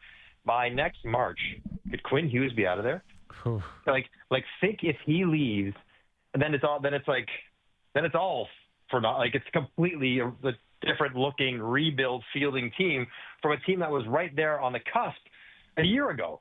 Like, they are a team that almost feels like they got to make something happen or they got to be good this offseason, because if it goes wrong, and Quinn Hughes, to his credit, has sort of acknowledged, I think I might want to go play with my brothers in Jersey unless you give me a reason not to. They got to give him a reason not to, or else he's out of there in a couple of years. That's a dangerous game. I would just move off the player if that's the game. Because if you're just going to try to pretend and, like... He's the second best defenseman in the world. Yeah. Dude, I get that. He's a hard guy to move off of. I know, Captain. but if you're going to bluff in him a and market say... that doesn't come to the games unless you're good, with an owner that likes to be good so he can make money. It's a really tight needle to thread out there right now. Mm-hmm. I get that, Johnny, but if you're going to just go ahead and put skinny jeans on a monster, it's not going to work. Like, sorry. Skinny jeans on Tim Herron. Is that what you're suggesting? Tim Herron. Lumpy. All it is just like, I'm going to try to make this thing look good, but all you've got is a monster walking around in skinny jeans. That does not have a lot to do with the NHL. But you guys know what that looks like. But that guy thinks he looks great. We established I know that. he That's does. the problem. I know he does. But when you pull his T-shirt off that's halfway up his barrel, it's a mess. That is one of the best analogies you've ever made. Oh. Yeah. That's the Vancouver Canucks. Yeah, Tim Harrow skinny with jeans on a monster. Look at this guy. Look at this guy getting the golf ball. No, not bending down. I'm using the suction. He's got a suction cup. A professional has a suction cup on the end of the putter. That's tremendous. Unless you've just had knee surgery or back surgery on the horizon, that seems inexcusable. No. Two-shot penalty. That's an installed thing? Oh, like yeah. He installed That's a a suction contraption, dude. That's tin cup. Contraption. That's right, man. That's literally Batman stuff, dude. But wouldn't that be against PGA rules? Like you're not allowed Probably. any additions He doesn't onto care. your... He doesn't care. He's not making the cut anyway. Yeah. Like I'm suctioning this on the back nine and going home. Nickname Hoover. Yeah, the Hoover. Hoover Heron. I love it. All right, Johnny. We'll do it again soon. Thank you for this. All right, boys. Stay cool. Mike Johnson joining us here on the Maple Toyota Hotline. Drive the built-in Canada fuel-efficient, fun-to-drive Toyota RAV4. Gas or hybrid models available. Visit mapletoyota.com. All right. Confirm or deny coming up. There's some pictures floating Starting to our circulate way. now? Of monsters and skinny jeans? Wow, Hayes, you had a laugh going there. There was some stuff going on. Yeah, there's some pics out there, man, that are they'll keep you up at night. Well, I can't wait. We gotta get people in our building to voice over the call-in hotline saying, "Hey, I heard so-and-so is offering this guy this amount of money." And we got to react on the hotline. Okay. Fair enough. I like it. Confirm or deny coming up. Steven Caldwell in about an hour. Yes. OverDrive continues. TSN 1050 and on the TSN app. Back to OverDrive with Hayes, Noodles, and the O-Dog. I can neither confirm or deny that this is in fact a segment. Austin trades Andrew Raycroft to Toronto in exchange for the rights to Tuukka Rask. It's been my honor and a privilege to serve as the general manager of the Toronto Maple Leafs Hockey Club. It's time for Confirm or Deny. Do you regret giving all those gentlemen the no trades or no movement clauses? I can neither confirm or deny that. I can't confirm or deny. All right, confirm or deny. Here we go. Statements are made. We confirm them or we deny them. Very simple. I think it's very fitting we're playing this today, considering 19 years ago, John Ferguson Jr. traded Tuukka Rask for Andrew Raycroft. We love Andrew Raycroft. Love him, but Tuukka Rask maybe in the Hall of Fame at some point. I can neither confirm or deny that. All right, here we go. First statement. Confirm or deny. Austin Matthews will return to a 50-goal scorer next season. I'm going to confirm this. Yeah. I think him at, if he's serious and the team's serious about him being at 100% health, you almost can't see it going any other way. I don't know. He's not at an age where you're now you're a 29 goal scorer or 35 goal scorer. I would say I would confirm it. You really can't. I don't know how you Mitch guys Marner doesn't factor into this at all? He factors in, but I think you're also keep in mind, if he plays with William Nylander, if he plays, let's see who comes in who could potentially be a playmaker. But he also creates goals by himself, too. Yes. I think so. I'm confirming it because it's not like we're saying 69. We're saying 50. He's capable of that. Yes, Mitch Marner will factor into it, but it's not like he's not going to all of a sudden can't play hockey because of Mitch Marner. You're going to have lots of creative people around you. We were talking about how Max Domi played with him, and Max is a passer. I think Brad Treliving, I'm confirming it, not even knowing who Brad Treliving is going to have. Put it that way. Bringing you want to talk about some Marner fan or Marner camp backlash if he's not getting the looks and not getting the. Oof. Well, we'll have a spicy meatball on our hands early. Big time, man. And listen, this is what could happen. I'm going to confirm it as well. I don't know why I have a sneaking suspicion he comes out like a rocket next year. He seems to have that. 1 year he's unreal, then the next year he's got some injury problems. He still puts up great numbers and plays very well. But I think there's going to be more pressure on him this year than at any point in his career. Sure. I'm curious how he handles it. But if Marner's gone, maybe Tavares is gone, Like maybe it's like, all right, the number 2 guy behind you, he's not here anymore. And the guy you've been playing with for 9 years, he's not here anymore, which could lead to people believing, okay, he's going to take a step back. I just wonder if he's chomping at the bit and he's like, all right, let's go now. Like now it's really my show and I really got to show up and play because they're going to need him more than ever, during the regular season. Like he can get help with depth and they can get help in the playoffs by being more of a complete team. But in terms of him putting up numbers and at times dragging them to points in the regular season, he's going to have to be great. Well, health factors in. I think the biggest thing is if he's healthy. What worries me for both of you guys in talking about this, there was no disclosure of what was going on. Only guy that I can think of. Like everyone else is like, this is what's going on. The ice is literally going, that's, my adductor was torn from the bone, blah, blah, blah. Like now, Matthews has been consistent with this basically his whole career. Like he's never revealed anything. You're not finding it out. Yeah, like he never. Not that I want to. I would. Why would you not? I would like to know what's going on with this guy. He's the number 1 player on the team. But what worries me. I'm not saying I'm owed this information, but I'm not the curious. same way. I'm like injured is injured to me. I could care less if it's your thumb, your foot. But my thing is chronic, man. Leon. That's what I'm talking about with Leon Draisaitl, the high ankle sprain. Last year, the broken whatever it was thumb. You knew and he'd ribs recover and that. be fine. You're like, okay, that guy was battling through something clearly. Edmonton released some of the lists that Connor Brown with a broken toe and all of that. Like, okay, you find out. Austin Matthews, we don't know. Which you hope he's in Arizona or he's here or whatever, and he's training and he feels good. I'm on the other side. Maybe I'm cynical about this. I feel like the reason why he's not saying anything is this might be something that is nagging or chronic or whatever, like from year to year. It's like, hey, I just got to play with this because my body's built like this. I don't know. Again, we don't know. That's what worries me. And that is reason for worry. And if you're worried, Brad Treliving better be extremely worried. Wow. Everyone has to be worried until he goes out there and proves that he's at 100% health. But, you bring up an interesting point, the voices within the organization, the loudest ones, the ones that hold the most weight. Matthews is at the forefront of that. If halfway through next season he's on pace for 32 goals, there's a chance Brad Treliving's, got a lunch waiting for him. And it's like, hey, man, you let this guy walk or this guy's not here anymore, whatever it is, and I'm here pulling my weight and I don't have Marner anymore. How could we let this happen? Now, maybe it goes the opposite way. Maybe that's pro sports. Like, you don't get to just play with someone you want to play with your whole life.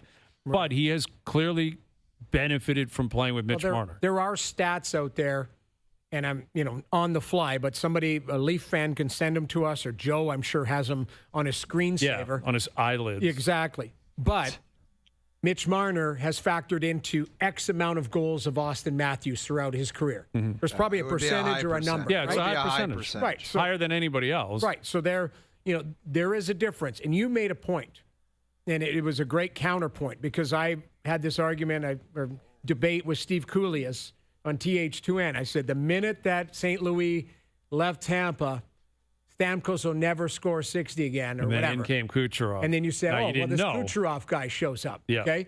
We don't know who's coming into Toronto. Might be an elite playmaker or somebody who's got good vision and clicks with Matthews.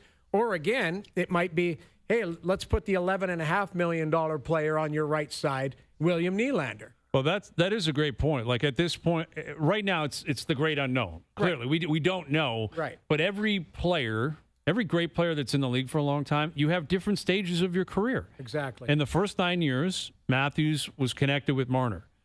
Maybe the next 9, he's connected with Easton Cowan. Right. And it's not a fall off, but it's different. But it's still incredibly productive, or whoever it's going to be. Yeah, it doesn't have to be Cowan, but you know what I mean. That example, St. Louis into Kucherov. Now, that's a Hall of Famer into a Hall of Famer.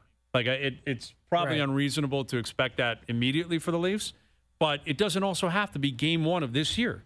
Maybe it's by the end of this year or the following year or whatever. He's on term for a long time. He's the captain of the team. All right, confirm or deny. The Maple Leafs will start opening night with their current 2 goalies and their current top 6 defense. No change in net or the top 6 defense we saw throughout the playoffs. I'm denying that. I think I think when you're looking to do what you want to do, and I'm not going to say the catchphrase word, I think you're open to all options. I'm not saying you're actively looking to move a guy like Joseph Wall or Morgan Riley, but who knows? If you're going to get creative and try to change up the mix, I think anything is possible. It might be the cost. Yeah, you're right. Oh, it might be the cost of doing business. Yeah, right? Like you just might say, I didn't know that was available, so I'm going to pull the trigger on this. I'm going to completely deny that. I'm confirming it only because of the great unknown. We don't know what type of trades are going to be out there. Hayes, I said this to you the other day. I say it every year. I feel like all hell's going to break loose at this draft / into free agency. And it might not even be signings. It might be trades.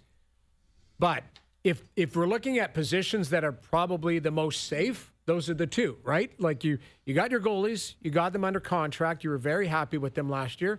It's more about health. And you've got 6D that are under contract.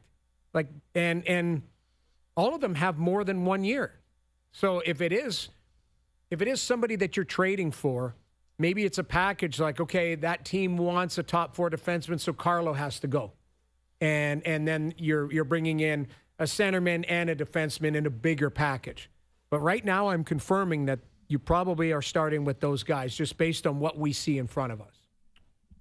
Yeah, I'm going to confirm it too. I think you got to remember with Brandon Carlo, and he's a guy that we continue to use as an example. It may not be him, but he's got term in Boston, ate some of his money. He's not making that much money. Yeah, he's like very there's a real benefit to having a guy, that has been in the league a long time, good player. I thought he stabilized well with Morgan Riley. Yeah, and what are the Leafs paying him? Like his cap hit's like $3 million or $4 million. Yeah, like it's not a big hit. There's value in that.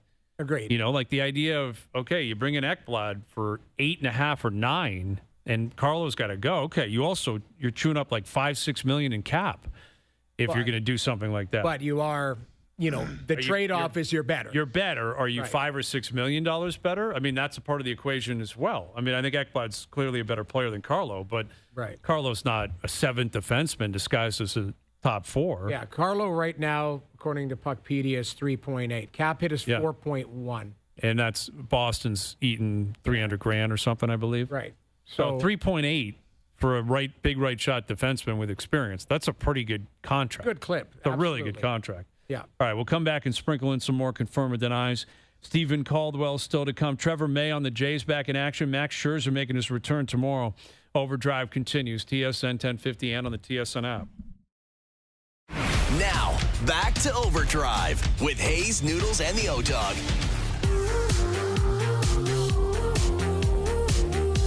All right, Trevor May in about 15 minutes.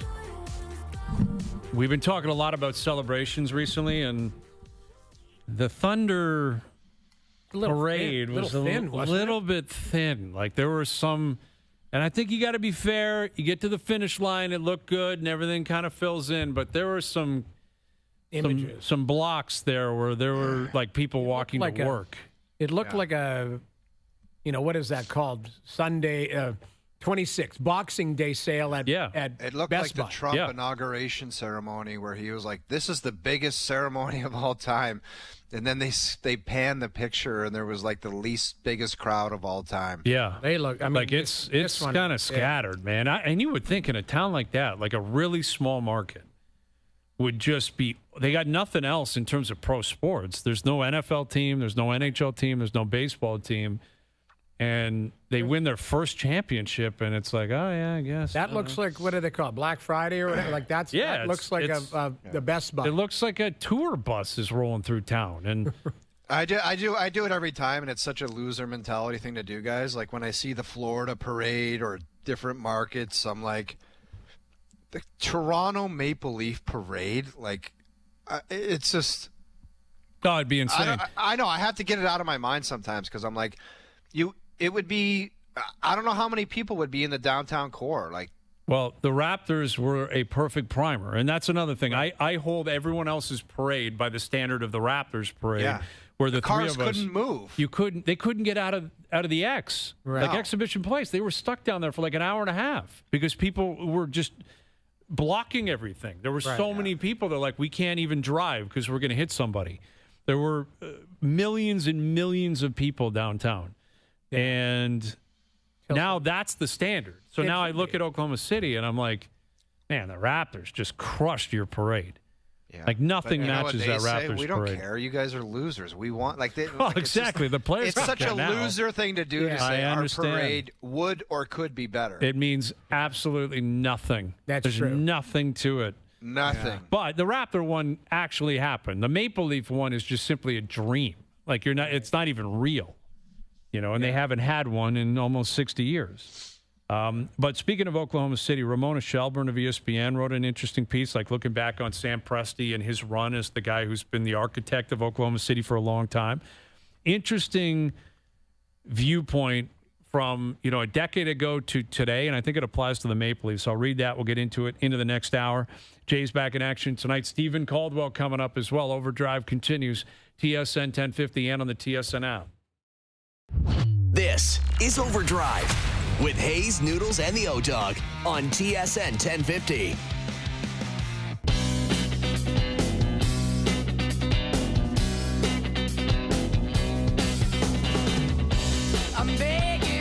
Final hour Overdrive continues, powered by FanDuel, bringing you everything from the opening line to the final score. Jays in Cleveland tonight. Max Scherzer making his return to the mound tomorrow night. I'm excited, man. We've talked a lot about Scherzer. Yeah. We've seen him pitch like 3 innings, all this buildup, and he's finally making his return. It's almost July, which is crazy. But he got injured in March. Halfway through the season. Yeah. Right? Yeah. That's a great point. Like everyone's it almost had the feeling that this is like 2 weeks away from spring training. We're almost in July. Yeah. Well, it's almost July. And you're right, Hayes. If he comes back and something goes wrong, it's like, please go away. Well, that's going to be it. Yeah. If it's another, I got to go see a specialist, and I can't. There's no complex league or anything after this. No. There's no time left. There's not. Exactly. Like, you got to know, you got Eric Lauer on the mound tonight, who's been really good for them. Like, he's pitched very well. So you know Bassett's going to pitch. You know Barrios is going to pitch. You know Gosman's going to pitch. Like, those 3 guys, they remain healthy. They give you innings. They put up relatively good seasons, all 3 of them. Right. The reliable guys. Those guys are pitching. Max Scherzer, if he's healthy, will be a part of this rotation. Yep. But then beyond that, it's up for grabs, man. And Eric Lauer has pitched very, very well. And he's on the mound again tonight. And so it's not like there's a lot up in the air. There's a lot of injury issues. I guess Varsho, they shut him down again today because every time he starts running, his hamstring starts acting up again. That's tough. Like Varsho, he has not played a lot this year. He did not break camp with the team. He started the year on the IL. Right. When he has been playing, he's been hitting for power. He's a best defensive center fielder in baseball. Right. Not available. Santander is just like no one's even asking questions about what's up. The bad sign. Jimmy when Garcia. Like there's no update. Yeah, it's like they just shoulder or whatever, wasn't feeling well, could not put up any numbers, and all we kept hearing was slow start, but when it gets warm, watch out. Yeah, exactly. Well, the warmth has been here for a while, and obviously he's it's not, nothing's changing. No. So Trevor May on that and more in just a few moments. I referenced this Ramona Shelburne of ESPN piece on Sam Presti, who's been running the show in Oklahoma City for a long time. Right. And if you guys can recall, a decade ago, it was Durant, Westbrook, Harden. Like, that was their big 3. Yeah. And they were a great team. They had Serge Ibaka. They had, I think, Kendrick Perkins was down there. They made it to the NBA Finals. They lost to Miami, one of the LeBron, D. Wade years. Yep. And eventually, the 3 of them all moved on in a variety of ways and in different timelines. And then he had to start from scratch and then build back up. And now it's like it's Shea who's the man, clearly. Williams, who's a stud. I think Chet Holmgren would probably be like the 3rd guy, like these young stud pieces. Right. Well, wasn't the Paul George trade the catalyst to the whole rebuild? Yes. So that was like they traded, I think, Victor Oladipo and someone else to get George. I believe that was it. Victor went to Indiana. And then eventually they traded George, obviously, to L.A. when Kawhi made the choice. And that launched them into where they are today. But this is what Shelburne wrote. This time, Presti cast for humility instead of swagger. The first 3 superstars grew too big for one team, and eventually each needed a bigger pot to grow in. They were as competitive with each other as they were with their opponents. They had swagger and ambition and egos. The The 3 stars who brought home the Thunder's first championship this past Sunday night delight in sharing the spotlight with each other. So Big much part so, of it, man. So much so that they bring the whole team into their interviews on the court after games. It kind of, like, I don't know all the details of the Leafs in the core 4, but it, like, you're starting to hear rumblings now. Who gets the attention? Who gets the accolades? Who gets this? And the Florida Panthers are another great example of that, where they're like, I don't know if they were crap talking how good honestly, obviously they have a respect factor for McDavid and Draisaitl, but like, I think they blurted out, those guys care about points, and all we care about is winning. Mm-hmm. Yeah, and it's a massive factor, man. It's listen, and that's the thing about, like, using the Leafs as an example. Like, it's starting to come out. You know, I think it was Dregs telling us last week that, you know, the 3 of them in particular, Matthews, Marner, and Nylander, are competitive. Like, who's going to have more points? Who's going to score more? And it's like, who cares? What the hell are you doing? They should be trying to win. You're competing. Aren't you happy for each other? Right. And doing whatever you can to win? Yeah. And, you know, it just, and some of that's probably the nature of the market, where these guys showed up and they were gods day one, man. Yes. Like day one, it was like, you guys are the future. You're on the front page of the Hockey News. You're going to bring the cup back to Toronto, blah, blah, blah. And that just kept growing and growing and growing. And now Marner's likely leaving. We'll see what happens with Tavares, although he's a bit of an outlier on this particular analogy. But maybe the Thunder, that's the future of the Maple Leafs. We'll see. All right, Jay's back in Cleveland tonight. Here is the host of Foul Territory and the Mayday podcast back on OverDrive. Here's Trevor May. What's happening, Trevor? Okay. All right, we'll see if we can get him back on. I don't know what's going on there, Doogie. This could be one of those scenarios because we might start getting tweets where people on TV and on the radio, they can hear him. Yeah. But only we can't. Which has happened before. Or JP's. Yeah, it could be. Actually, blame JP. I think this is a JP or Joe from the Bridge play. But there are people that will write in all the time, be like, we can hear Trevor. He said, hi, how are you? I'm good, guys. And we can't hear it. And it's got to be very frustrating for the audience. Well, he should just hang up then. That's the problem. Like, that's what worries me, is if he can hear us and then we can't hear him. Or Doogie just pulled a Jake Delhomme on us, and it wasn't Trevor May. It's like Trevor, Trevor Hoffman. Yeah, exactly. And he said, actually, we're not doing this anymore. Loam. I forgot. It's the Loam. Yeah, you missed that. Last week we referenced that and played it for whatever reason. Man. All right, let's try this again. Here he is, former MLBer, host of Foul Territory in the Mayday podcast. Here's Trevor May. How you doing, Trevor?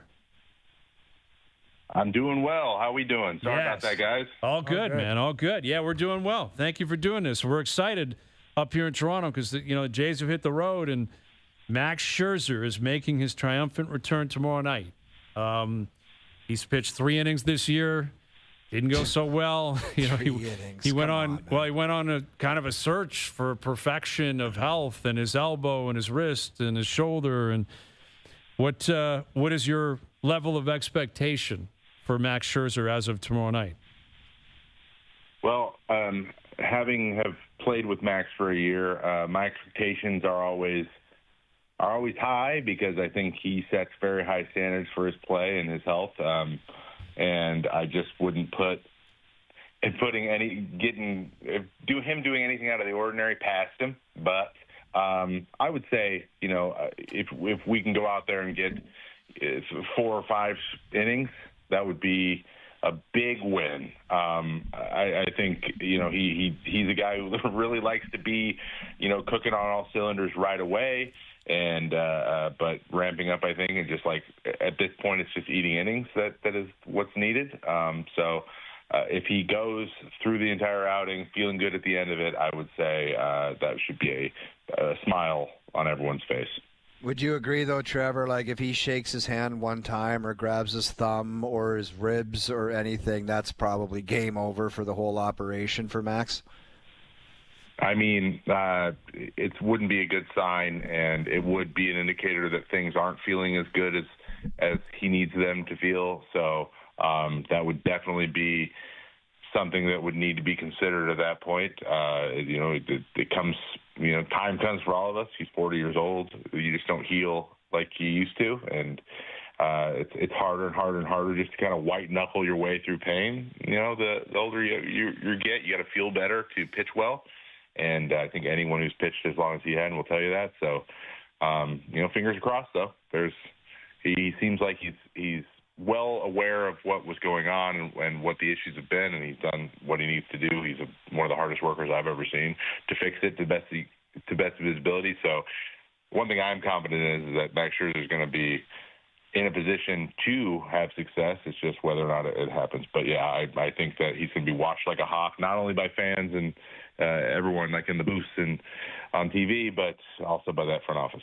So Trevor, we talk about the Jays daily. What is the perception of the Jays from outside this market and what this team is, their strengths, their weaknesses, what do you like about them, or maybe some of the needs that they need to take a look at? That's a good question.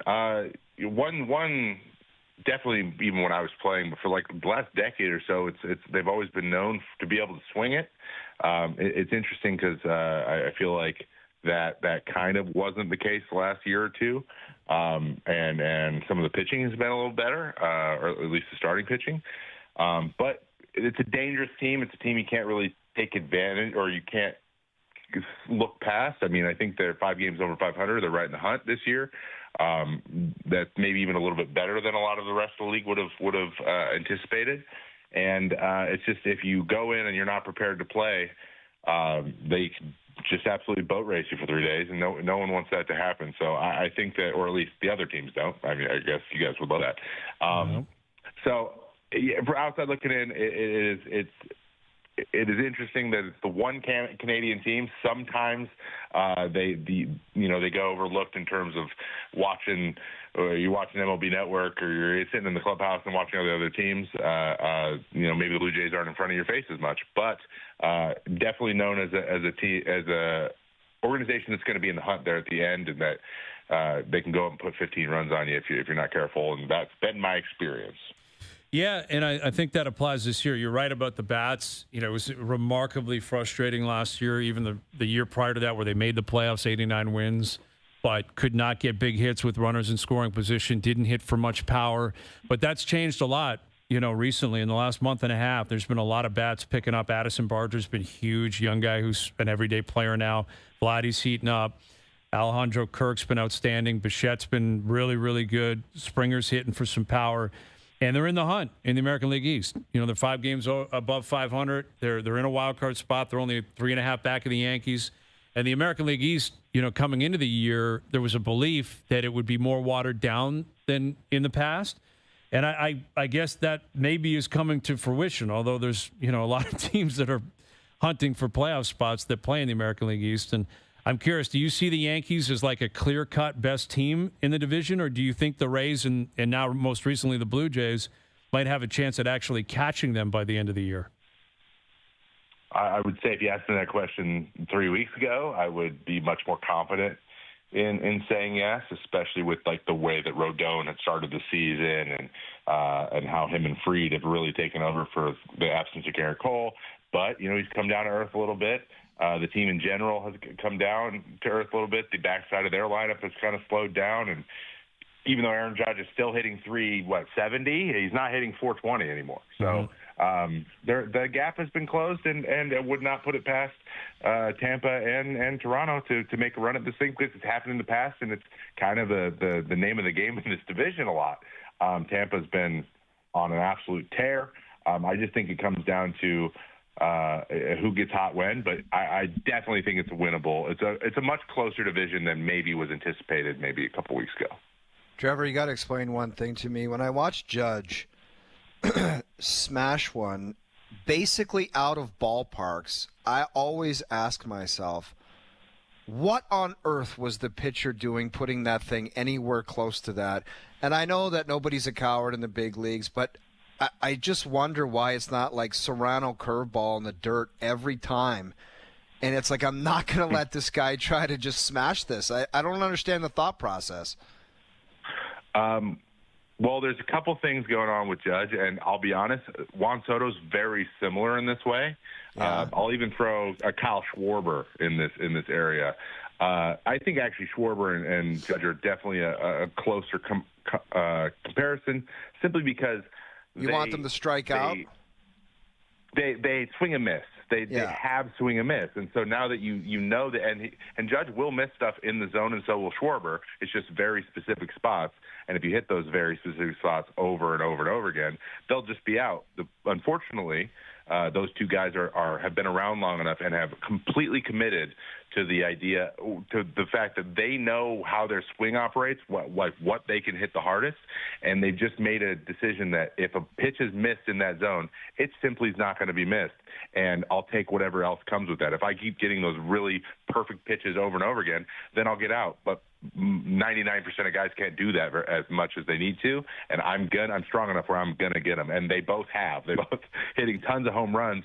So if you go look at I look at heat maps, for example, where they do damage and where swings and misses are, Judge has a couple cold zones that if you just threw it there every time, he simply won't hit the ball. The problem is that spot, especially when he's dialed in like he has been all year, that spot is just really small, and it's really, really hard to do. And I think that's what the reason he's that way, and that's why the playoffs sometimes struggle, because he's getting the best pitchers in the league every single time, and they're hitting those spots more often than the rookies are sometimes in the minor, or not the minors, in the regular season. And he just makes you pay. Bryce Harper's another guy who does this extremely well. If you can hit a couple spots every time, he'll concede that you get him out, but he knows that the vast majority of guys aren't going to hit those spots every time, and he's going to crush it if you don't. And Judge is the best guy on the planet at doing that. With former MLB pitcher, host of Foul Territory and the Mayday podcast, Trevor May. So this season Cal Rowley's having is just absurd, man. Like, he's got 32 home runs. He leads the majors in home runs. I'd love to know the last time a catcher did that this late in the season. If ever. I mean, you mentioned Judge. All he does is mash. Ohtani mashes. They're looking up at this guy. He's on pace for, I believe, 68 home runs. This year he's got 32. We haven't hit the All-Star break yet. His OPS is off the charts. He's leading the league in RBI. The Mariners are a pretty good team. They're in the hunt to make the playoffs. But what more can you say, Trevor? Can you add to this? Like, how do you put this into perspective, what this guy's doing at the plate? It's really, really hard to put into perspective because it is that kind of an outlier season. He actually does have the most home runs. He broke Johnny Bench's record before the All-Star break. It was like 28, so he did it a while ago. I don't know. He's hitting like 4 a day at this point, or 2 every day. So it could have been a couple days ago. But yes, the things he's doing are absolutely incredible. We've been having a conversation about who's the MVP of today, if it's him or Judge. Here's some really fun stats for you. Cal Raleigh has more home runs than Aaron Judge, which is Aaron Judge's kind of his thing. So he's not even leading in that category. And he also has more stolen bases than Aaron Judge. And he has way better metrics defensively than Aaron Judge. And he's an everyday catcher. So it comes down to, their batting averages are, 100 points apart, but that is the only huge advantage that the Judge has had. And he's having an incredible season. And I think that puts into perspective what Cal Raleigh's doing. And also, the strike zone was adjusted a little bit this year. There was a story that came out reported by The Athletic earlier about changes in the buffer zone for the umpires. And long story short, the umpires have been incentivized to tighten up the edges a little bit more, and that high strike has very much not gone away, but is way less likely to be called or framed, and that was Cal Raleigh's bread and butter. He was the best guy in the league at catching those high pitches and getting them called strikes, and those have gone away. So that has actually hurt his metrics, and he's still in the top 7 catchers in receiving. So I can't say enough. And he's just a catcher. Catchers just don't get the love that they deserve. I was on Foul Territory earlier today with A.J. Przinsky, and I don't think there's a bigger fan of Cal Raleigh on the planet than A.J. Przinsky, and we don't agree on everything, but that was one thing we were both very much in agreement on. Stats are crazy. Like you said, the grind behind the plate, what he does defensively, his team's in the hunt. It's a magical season, man. It's a magical season. He is Trevor May, and we always appreciate him finding time for us. Thank you for doing this, Trevor. We'll do it again down the road. Of course, anytime, guys. There he is, former MLBer, host of Foul Territory and the Mayday podcast. Doesn't that catcher have like a nickname like Big Dumper? Yes, I believe that is precisely what the nickname is. Some tough nicknames out there. There are, man. Somebody changed their Isn't it Dickie to Dick or something? Yeah, Richard Lovelady. So he's Dickie Lovelady. He wants to be known as that. Well, is it for the weekend thing? Is it the players' weekend? You know how they do one weekend a year where you go by your nickname? I think that's... No, I think it's... He wants that... I think it's permanent, Doogie. Look that up. But I think he wants to just go by Dickie Lovelady. That's a tough... I mean, Lovelady... It's not a bad name, man. I mean, it's... Listen, it's a throwback. Like, Richard usually just goes by Richard these days. You don't see a lot of short-forming Richard anymore. No. But with a handle like that, Lovelady... That's pretty... I mean, what a name. It is. Dickie Lovelady out there just mowing down batters. Yeah. But yeah, Cal Raleigh, man, like these, for starters, that handle, it's such a catcher's name. Dumper. Cal, and big dumper behind the plate. 32 bombs. What would Alejandro Kirk's nickname be? Tim Herron. Little dumper? Yeah. I don't know if Little's a part of the program for Alejandro Tim Kirk, Herron. but he's playing well, man. He's playing very well. Kirk's been great. So you're the catcher, man. Yeah. But Jay's in Cleveland tonight. Eric Lauer on the mound and Scherzer on the mound tomorrow night. All right, Canada back in action tonight. We'll catch up with Steven Caldwell. Stevie's down there in Houston. It's hot here. I can only imagine what it's like down in Houston. Oh, my God. So we'll catch up with Stevie, get his take on the match tonight. Gold Cup continuing. And, what's the latest here with Jesse Marsh and, what he needs to take from this and move forward as we're under a year away from the World Cup coming to Toronto, North America for that matter. Best bets still to come as well later in the hour. Overdrive continues. TSN 1050 and on TSN 2. Now, back to Overdrive with Hayes, Noodles, and the O-Dog.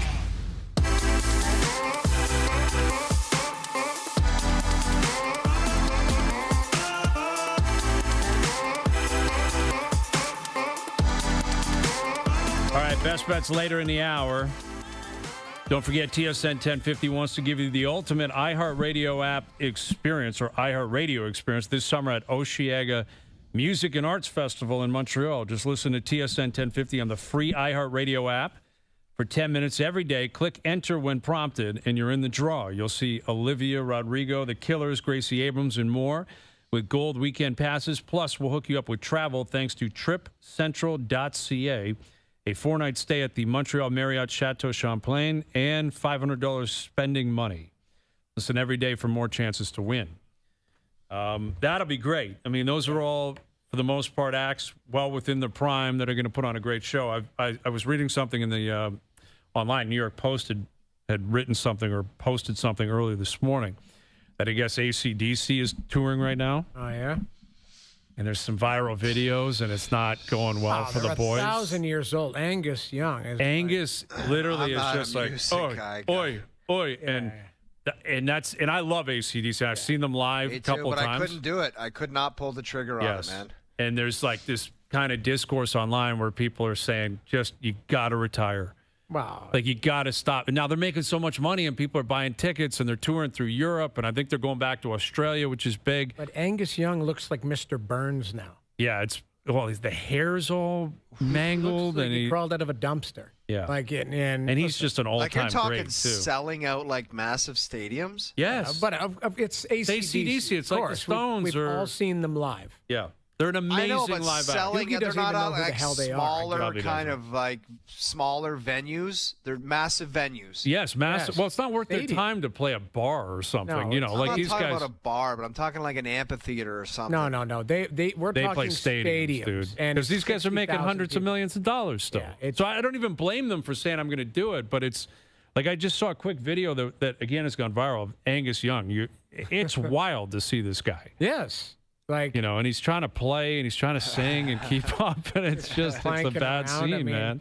Well, that being said, the Stones, like, I've seen them. I don't know if you've seen them. I've seen them, and I've told you, I'm convinced Keith Richards has not had his guitar plugged in since about 1987. Like, I'm convinced he's just going around strumming a guitar that's not even. Well, he plays with 5 strings too. I don't know if you know that he plays with 5 strings. Yeah, he doesn't play with a 6 string, like which is amazing. And it's I've the same experienced key. it. I don't know if you have, Noodles, but once as a monster, I tried to play in a men's league hockey game, and I remember thinking to myself, I need someone to have viz of this because I have to see what it looks like, because I was trying to be good. Like, I was trying to give somebody the memory of this guy used to play in the NHL, could score goals, and I couldn't move. So in your mind, you were like...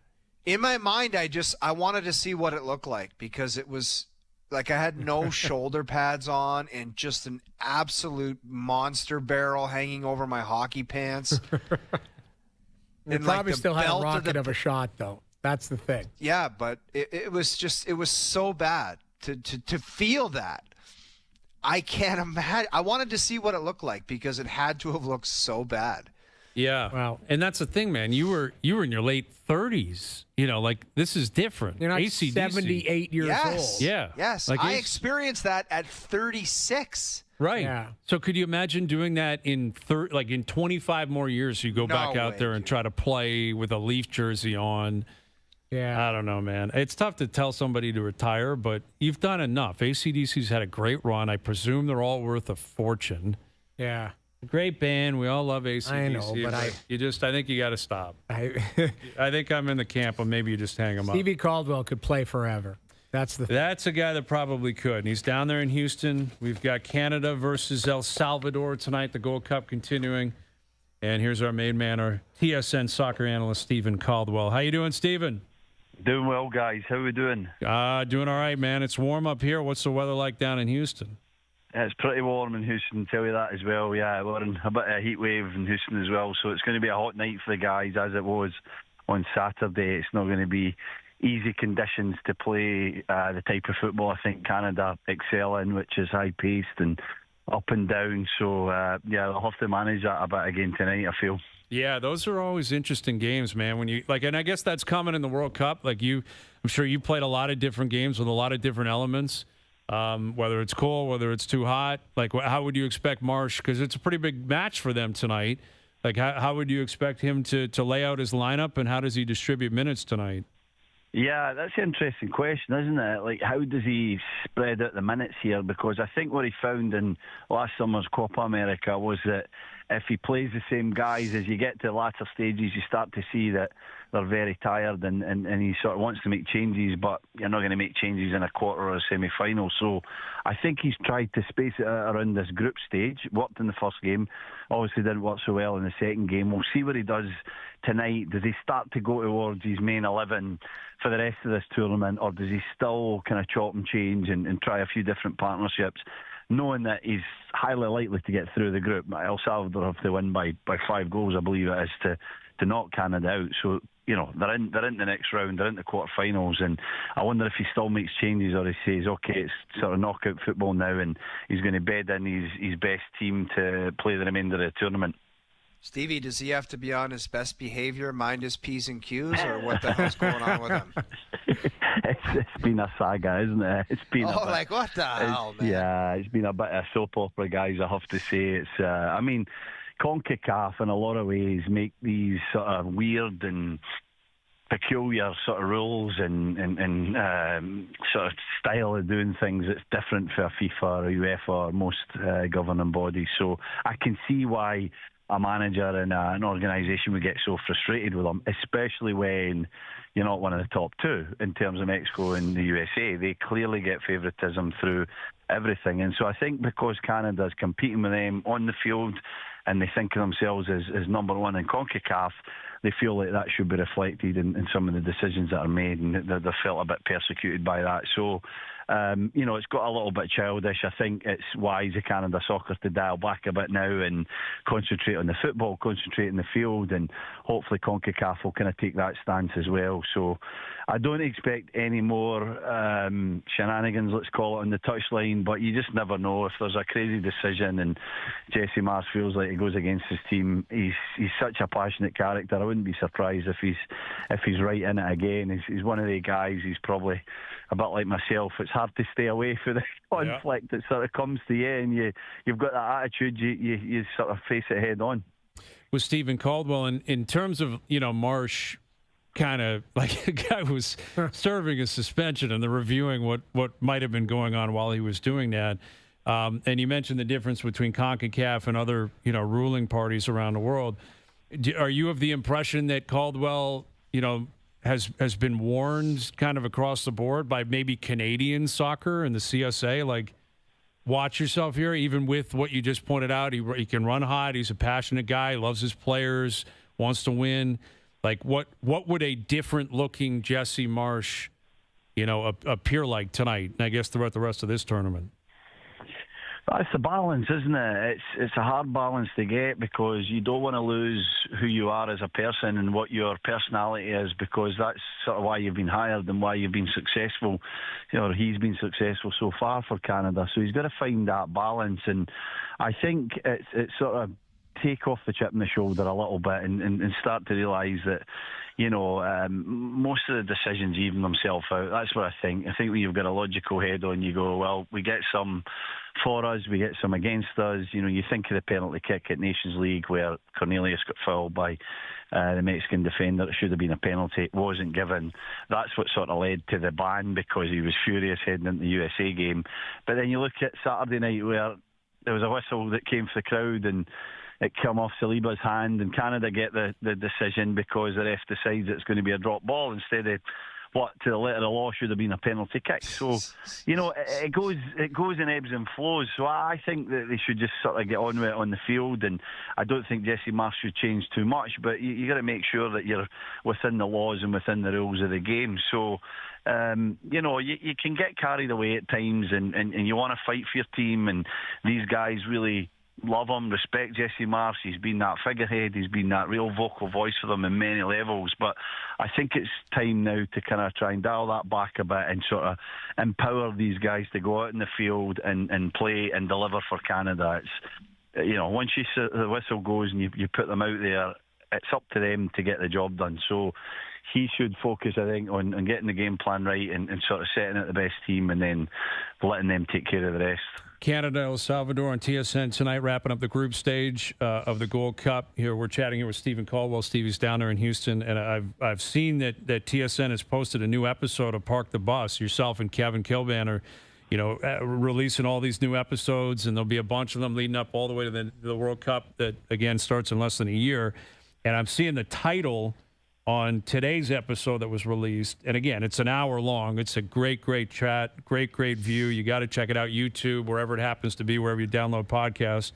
But is Jonathan David a top 10 striker in the world? That is the thumbnail of the conversation. I'm sure you guys get into a lot of different things, but I guess I'll ask that question. I'll have you answer it. Where does Jonathan David rank for you around the world when it comes to his striking ability? So I think there's a shortage of legitimate number 9s in the world at the minute. We've got a few. Obviously, Haaland springs to mind, and you've got Osimhen, who was good at Napoli a few years back. You've got Lewandowski, who's aging a little bit. You've got Isak at Newcastle. So there's 5 or 6, I think, legitimately kind of world class number 9s, and then you've got a whole bunch of other guys that are sort of figuring themselves out and where they fit. Gyökeres might be an example of that at Sporting, who has scored a lot of goals in the last few years, but he's in Portugal and he needs to take the step. And is the step going to be to that kind of bigger league, and can he deliver there? And I think that's the position that Jonathan David's in.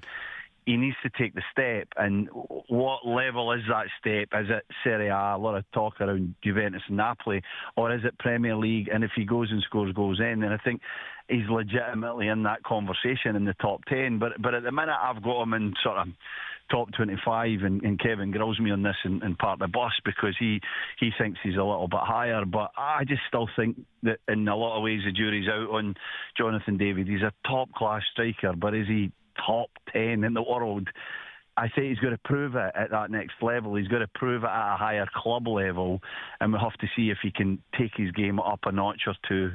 So it's the age-old debate. What he is vitally important to Canada, and what he is the biggest, most important player heading into next summer's World Cup, and certainly the leader in this Gold Cup as the captain and is the most high-profile player there. So He does most of his talking on the pitch. He's a great guy. He's a quiet guy who works extremely hard and loves his country. So he'll go out there again and he'll do his best. And he seems to, keep away from the noise that guys like us create and this kind of question. But I still think as he moves to this new club in the summer, wherever that may be, he's got to really hit the ground running and prove that he can go up that notch or two and get amongst the Haalands and the Isaks and the Lewandowskis of the world.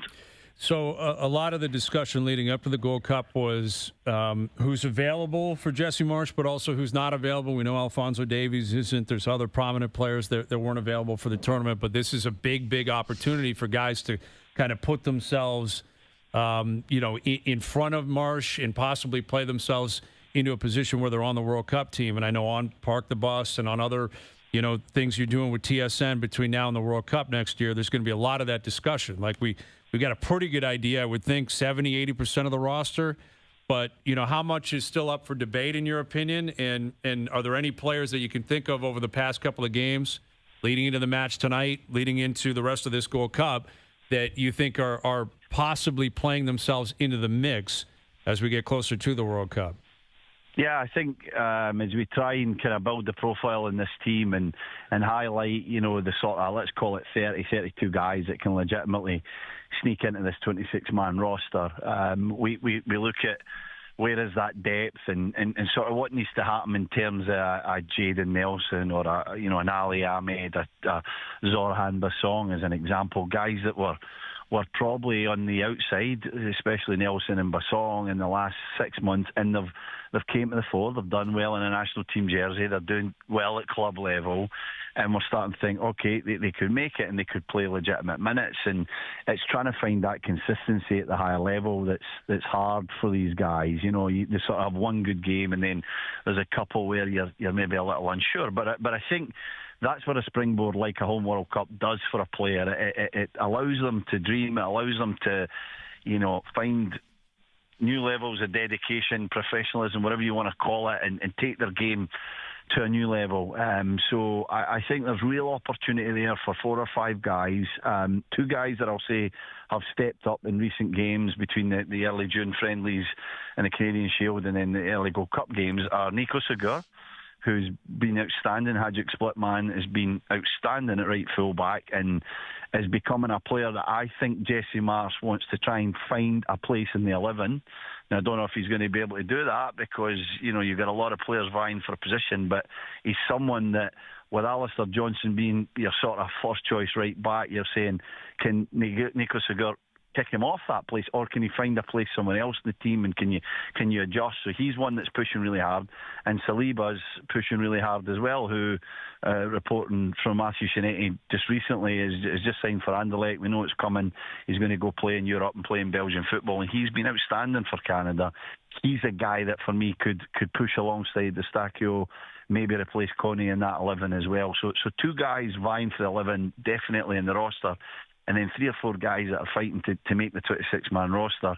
And the hottest battle probably to finish it off is in that striker position.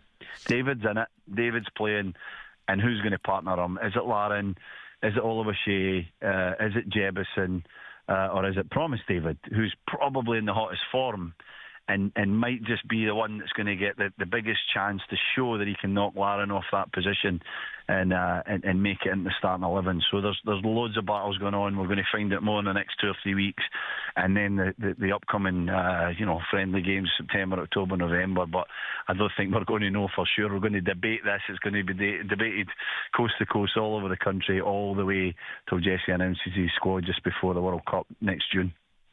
Stevie, you just mentioned Shinetti, and before we get you out of here, he looks like a pretty clean-cut dude. Can he hammer beers with you guys, or does he kind of shy away from that? Shinetti keeps away from us. It's too much for him to try and hang with us. He'll try it for a few hours, and then he realises that it's too much. We got sent to Vienna before Qatar, and Shinetti felt like he needed a new liver when we got back, so that was unfortunate, and I just advised him, don't try and keep up, Matthew. Just come for a couple and get yourself back for your beauty sleep. Good-looking guy, needs his beauty sleep. So, yeah. Some people, everyone's got their strengths. You know what I mean, dog? Everyone's got a different I know motor. exactly what somebody wants to hang with the big boys, and they get a rude awakening, Stevie. A rude one. All right, Stevie. Enjoy yourself down there. Take it easy on our boy, Thanks, man. guys. It'll be a fun one tonight. Enjoy the match. Cheers, guys. See you in a bit. All right, there he is, Steven Caldwell. I love how I could see Stevie Caldwell and Kilbane like carrying Shinetti and throwing him in a garbage bin and saying, "Stop! Don't ever try this again." Who do you think you are, and who do you think you're dealing with? Guy's hanging for a few hours. Like those guys are putting in a 12-hour shift. Oh yeah, a Scotsman and an Irishman with Shinetti. You can never. Zero chance. Yeah, zero chance. Stevie told me that him and that Kilbane, man, if they want to hunker down and start talking football and just old school stories, I think they could sell it as like a Maxim fantasy pack offer where guys would bid to have beers with them. Oh, on it would Sunday. be incredible, Big man. time. To sit there and watch a big match with Steven Caldwell and Kevin Kilbane. I think guys would pay $5,000. Like That's if you got a some guy with Totally cash agree. from Europe or whatever, it would be like you get a back room at one of the pubs near the stadium, and it's like we're gonna just hammer beers and talk football. You want to do it? Huge market for that, especially over here where there's so many like diehard, football fans, and these guys were like European nationals. Yes. Well, I was walking serious players. I was walking with Duthie the other day, and he was saying, Jamie, like, you have no idea how popular those guys are, like, in the world. Not just, like, he's like, you walk down the street with a hockey guy or whatever. He's like, in Canada, they kind of, hey, he goes, those two, everywhere he goes in the world, they get recognized by soccer Duthie fans. said in Qatar there was an Irish pub, and it was so rammed, and they couldn't get in. And Duthie just said, I guess we got to get out of here. And the owner of the pub came out and said, are you Kevin Kilbane? Yeah. And he said, yes. And he said, everybody get in, and cleared out right in front of the main bar and said, you guys are standing right here. Like, the guy's a legend. Yeah, it was like Henry Hill and Goodfellas. Yeah. Like that opening scene, like through the kitchen. Bring the table right in the right front. out in the front. Yeah. Yes, like Kilbane's here, and it is go time. Duthie was beside himself in the middle of Qatar, and during the World Cup, a rammed Irish pub, and the guy came out and said, are you Kilbane? Yeah. Get in here. Yeah. I love it. Yeah, serious business, man. Wow, the Park the Bus podcast that they're doing, it's awesome. It's the two of them just sitting there talking about different stories and different, obviously important topics that revolve around Canada and, soccer in general. So urge you to check that out. Every episode up on TSN's YouTube channel. I think you can find the podcast. You can find it, I'm sure, on .ca. And it's going to be a big one tonight. Gold Cup continuing down in Houston. Best Bets coming up, and the Jays are in Cleveland. We'll tee that up as well. Overdrive continues. TSN 1050 and on TSN 2. Now, back to Overdrive with Hayes, Noodles, and the O-Dog.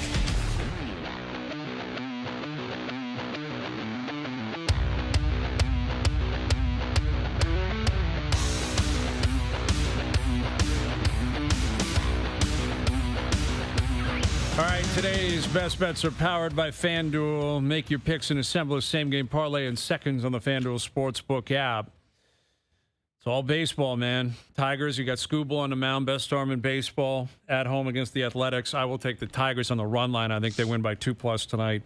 We just saw the White Sox impressively roll through town. Yes. I'm going to take them on the run line. What they give up? They won. Jays lost 2 or 3. Yeah, 2 or 3. Like, yeah. I hate those series when they're rolling. I know. And then a junk team comes into town, and it's like, just hand them 2. It's like, come on. That's why I'm going to ride the hot wave, man, the hot hand, and take the White Sox on the run line where you got to pay a little bit of juice, but they're at home against the D-backs who are okay, but not great. That parlay paying plus 171. Today's Best Bets powered by FanDuel. The first inning means as much as the ninth. When you bet baseball on the FanDuel Sportsbook app, please play responsibly, 18+, physically located in Ontario.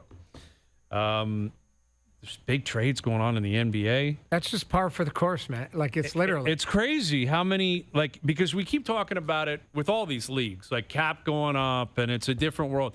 The NBA is truly a different world because of this new CBA. Yeah. But it's almost bizarre, Hayes, where they're like totally like drunk as skunks in a boardroom, and they're like, "Hey, you want to take these 5 guys?" And then they're like, "You take those 7 guys," and it's like it almost doesn't make sense. Some of them are so big. I know. Like there was a big deal today between New Orleans and Washington, and now it's Porzingis is on his way. It's a massive 3-way deal between Boston, Brooklyn, and Atlanta. They're all in the East. Brooklyn and Boston are the same division. Yeah. Where is Porzingis going? Is he on his way to Atlanta? Yes, he's on his way to Atlanta. Like Boston is breaking it up, and this is what everyone said was coming because there's just so much money on the books, and you got Tatum, who's likely done for the year anyway. Like it kind of feels like the Celtics are just going to punt on the season. They probably should. Yeah, I guess you're right. Like at that point, like if Tatum's not available to you, you're probably not going to win anything anyway. Right. But, and Shams Charania is saying NBA teams are showing significant interest in Jaylen Brown. Like now the question is, like, did the Celtics win a championship? And now they're just tearing And now they're just going to tear everything down? Can the Raptors grab anybody? Where are we at here? I don't know. I mean, I've seen their name out there. Well, their name gets used a lot. Yeah. And yet, Masai's got that history of being a guy that really kind of takes his time and is patient and maybe overvalues his own pieces. Right. Doesn't want to move off those guys. I don't know. But you're right, man. It feels like all you got to do is pick up the phone. Yeah. And a GM's like, yeah, let's make a deal, man. I get dinner in an hour. Exactly. Like, what do you got planned? 6 for 6. Let's do it. Yeah, let's make a massive blockbuster trade. Yeah. And we know it's not going to be the only deals. Like, there's going to be more and more trades coming out. Yeah. And it's interesting with the Leafs and with the Raptors and, like, the city of Toronto chasing these big names. And it was Ohtani and it was Soto and then it was Durant there for a couple of weeks and maybe Giannis for a few days. And, yeah. Like, I'm curious what the next one's going to be because there's always someone. Sam Bennett. Could be Sam Bennett, Brad Marchand.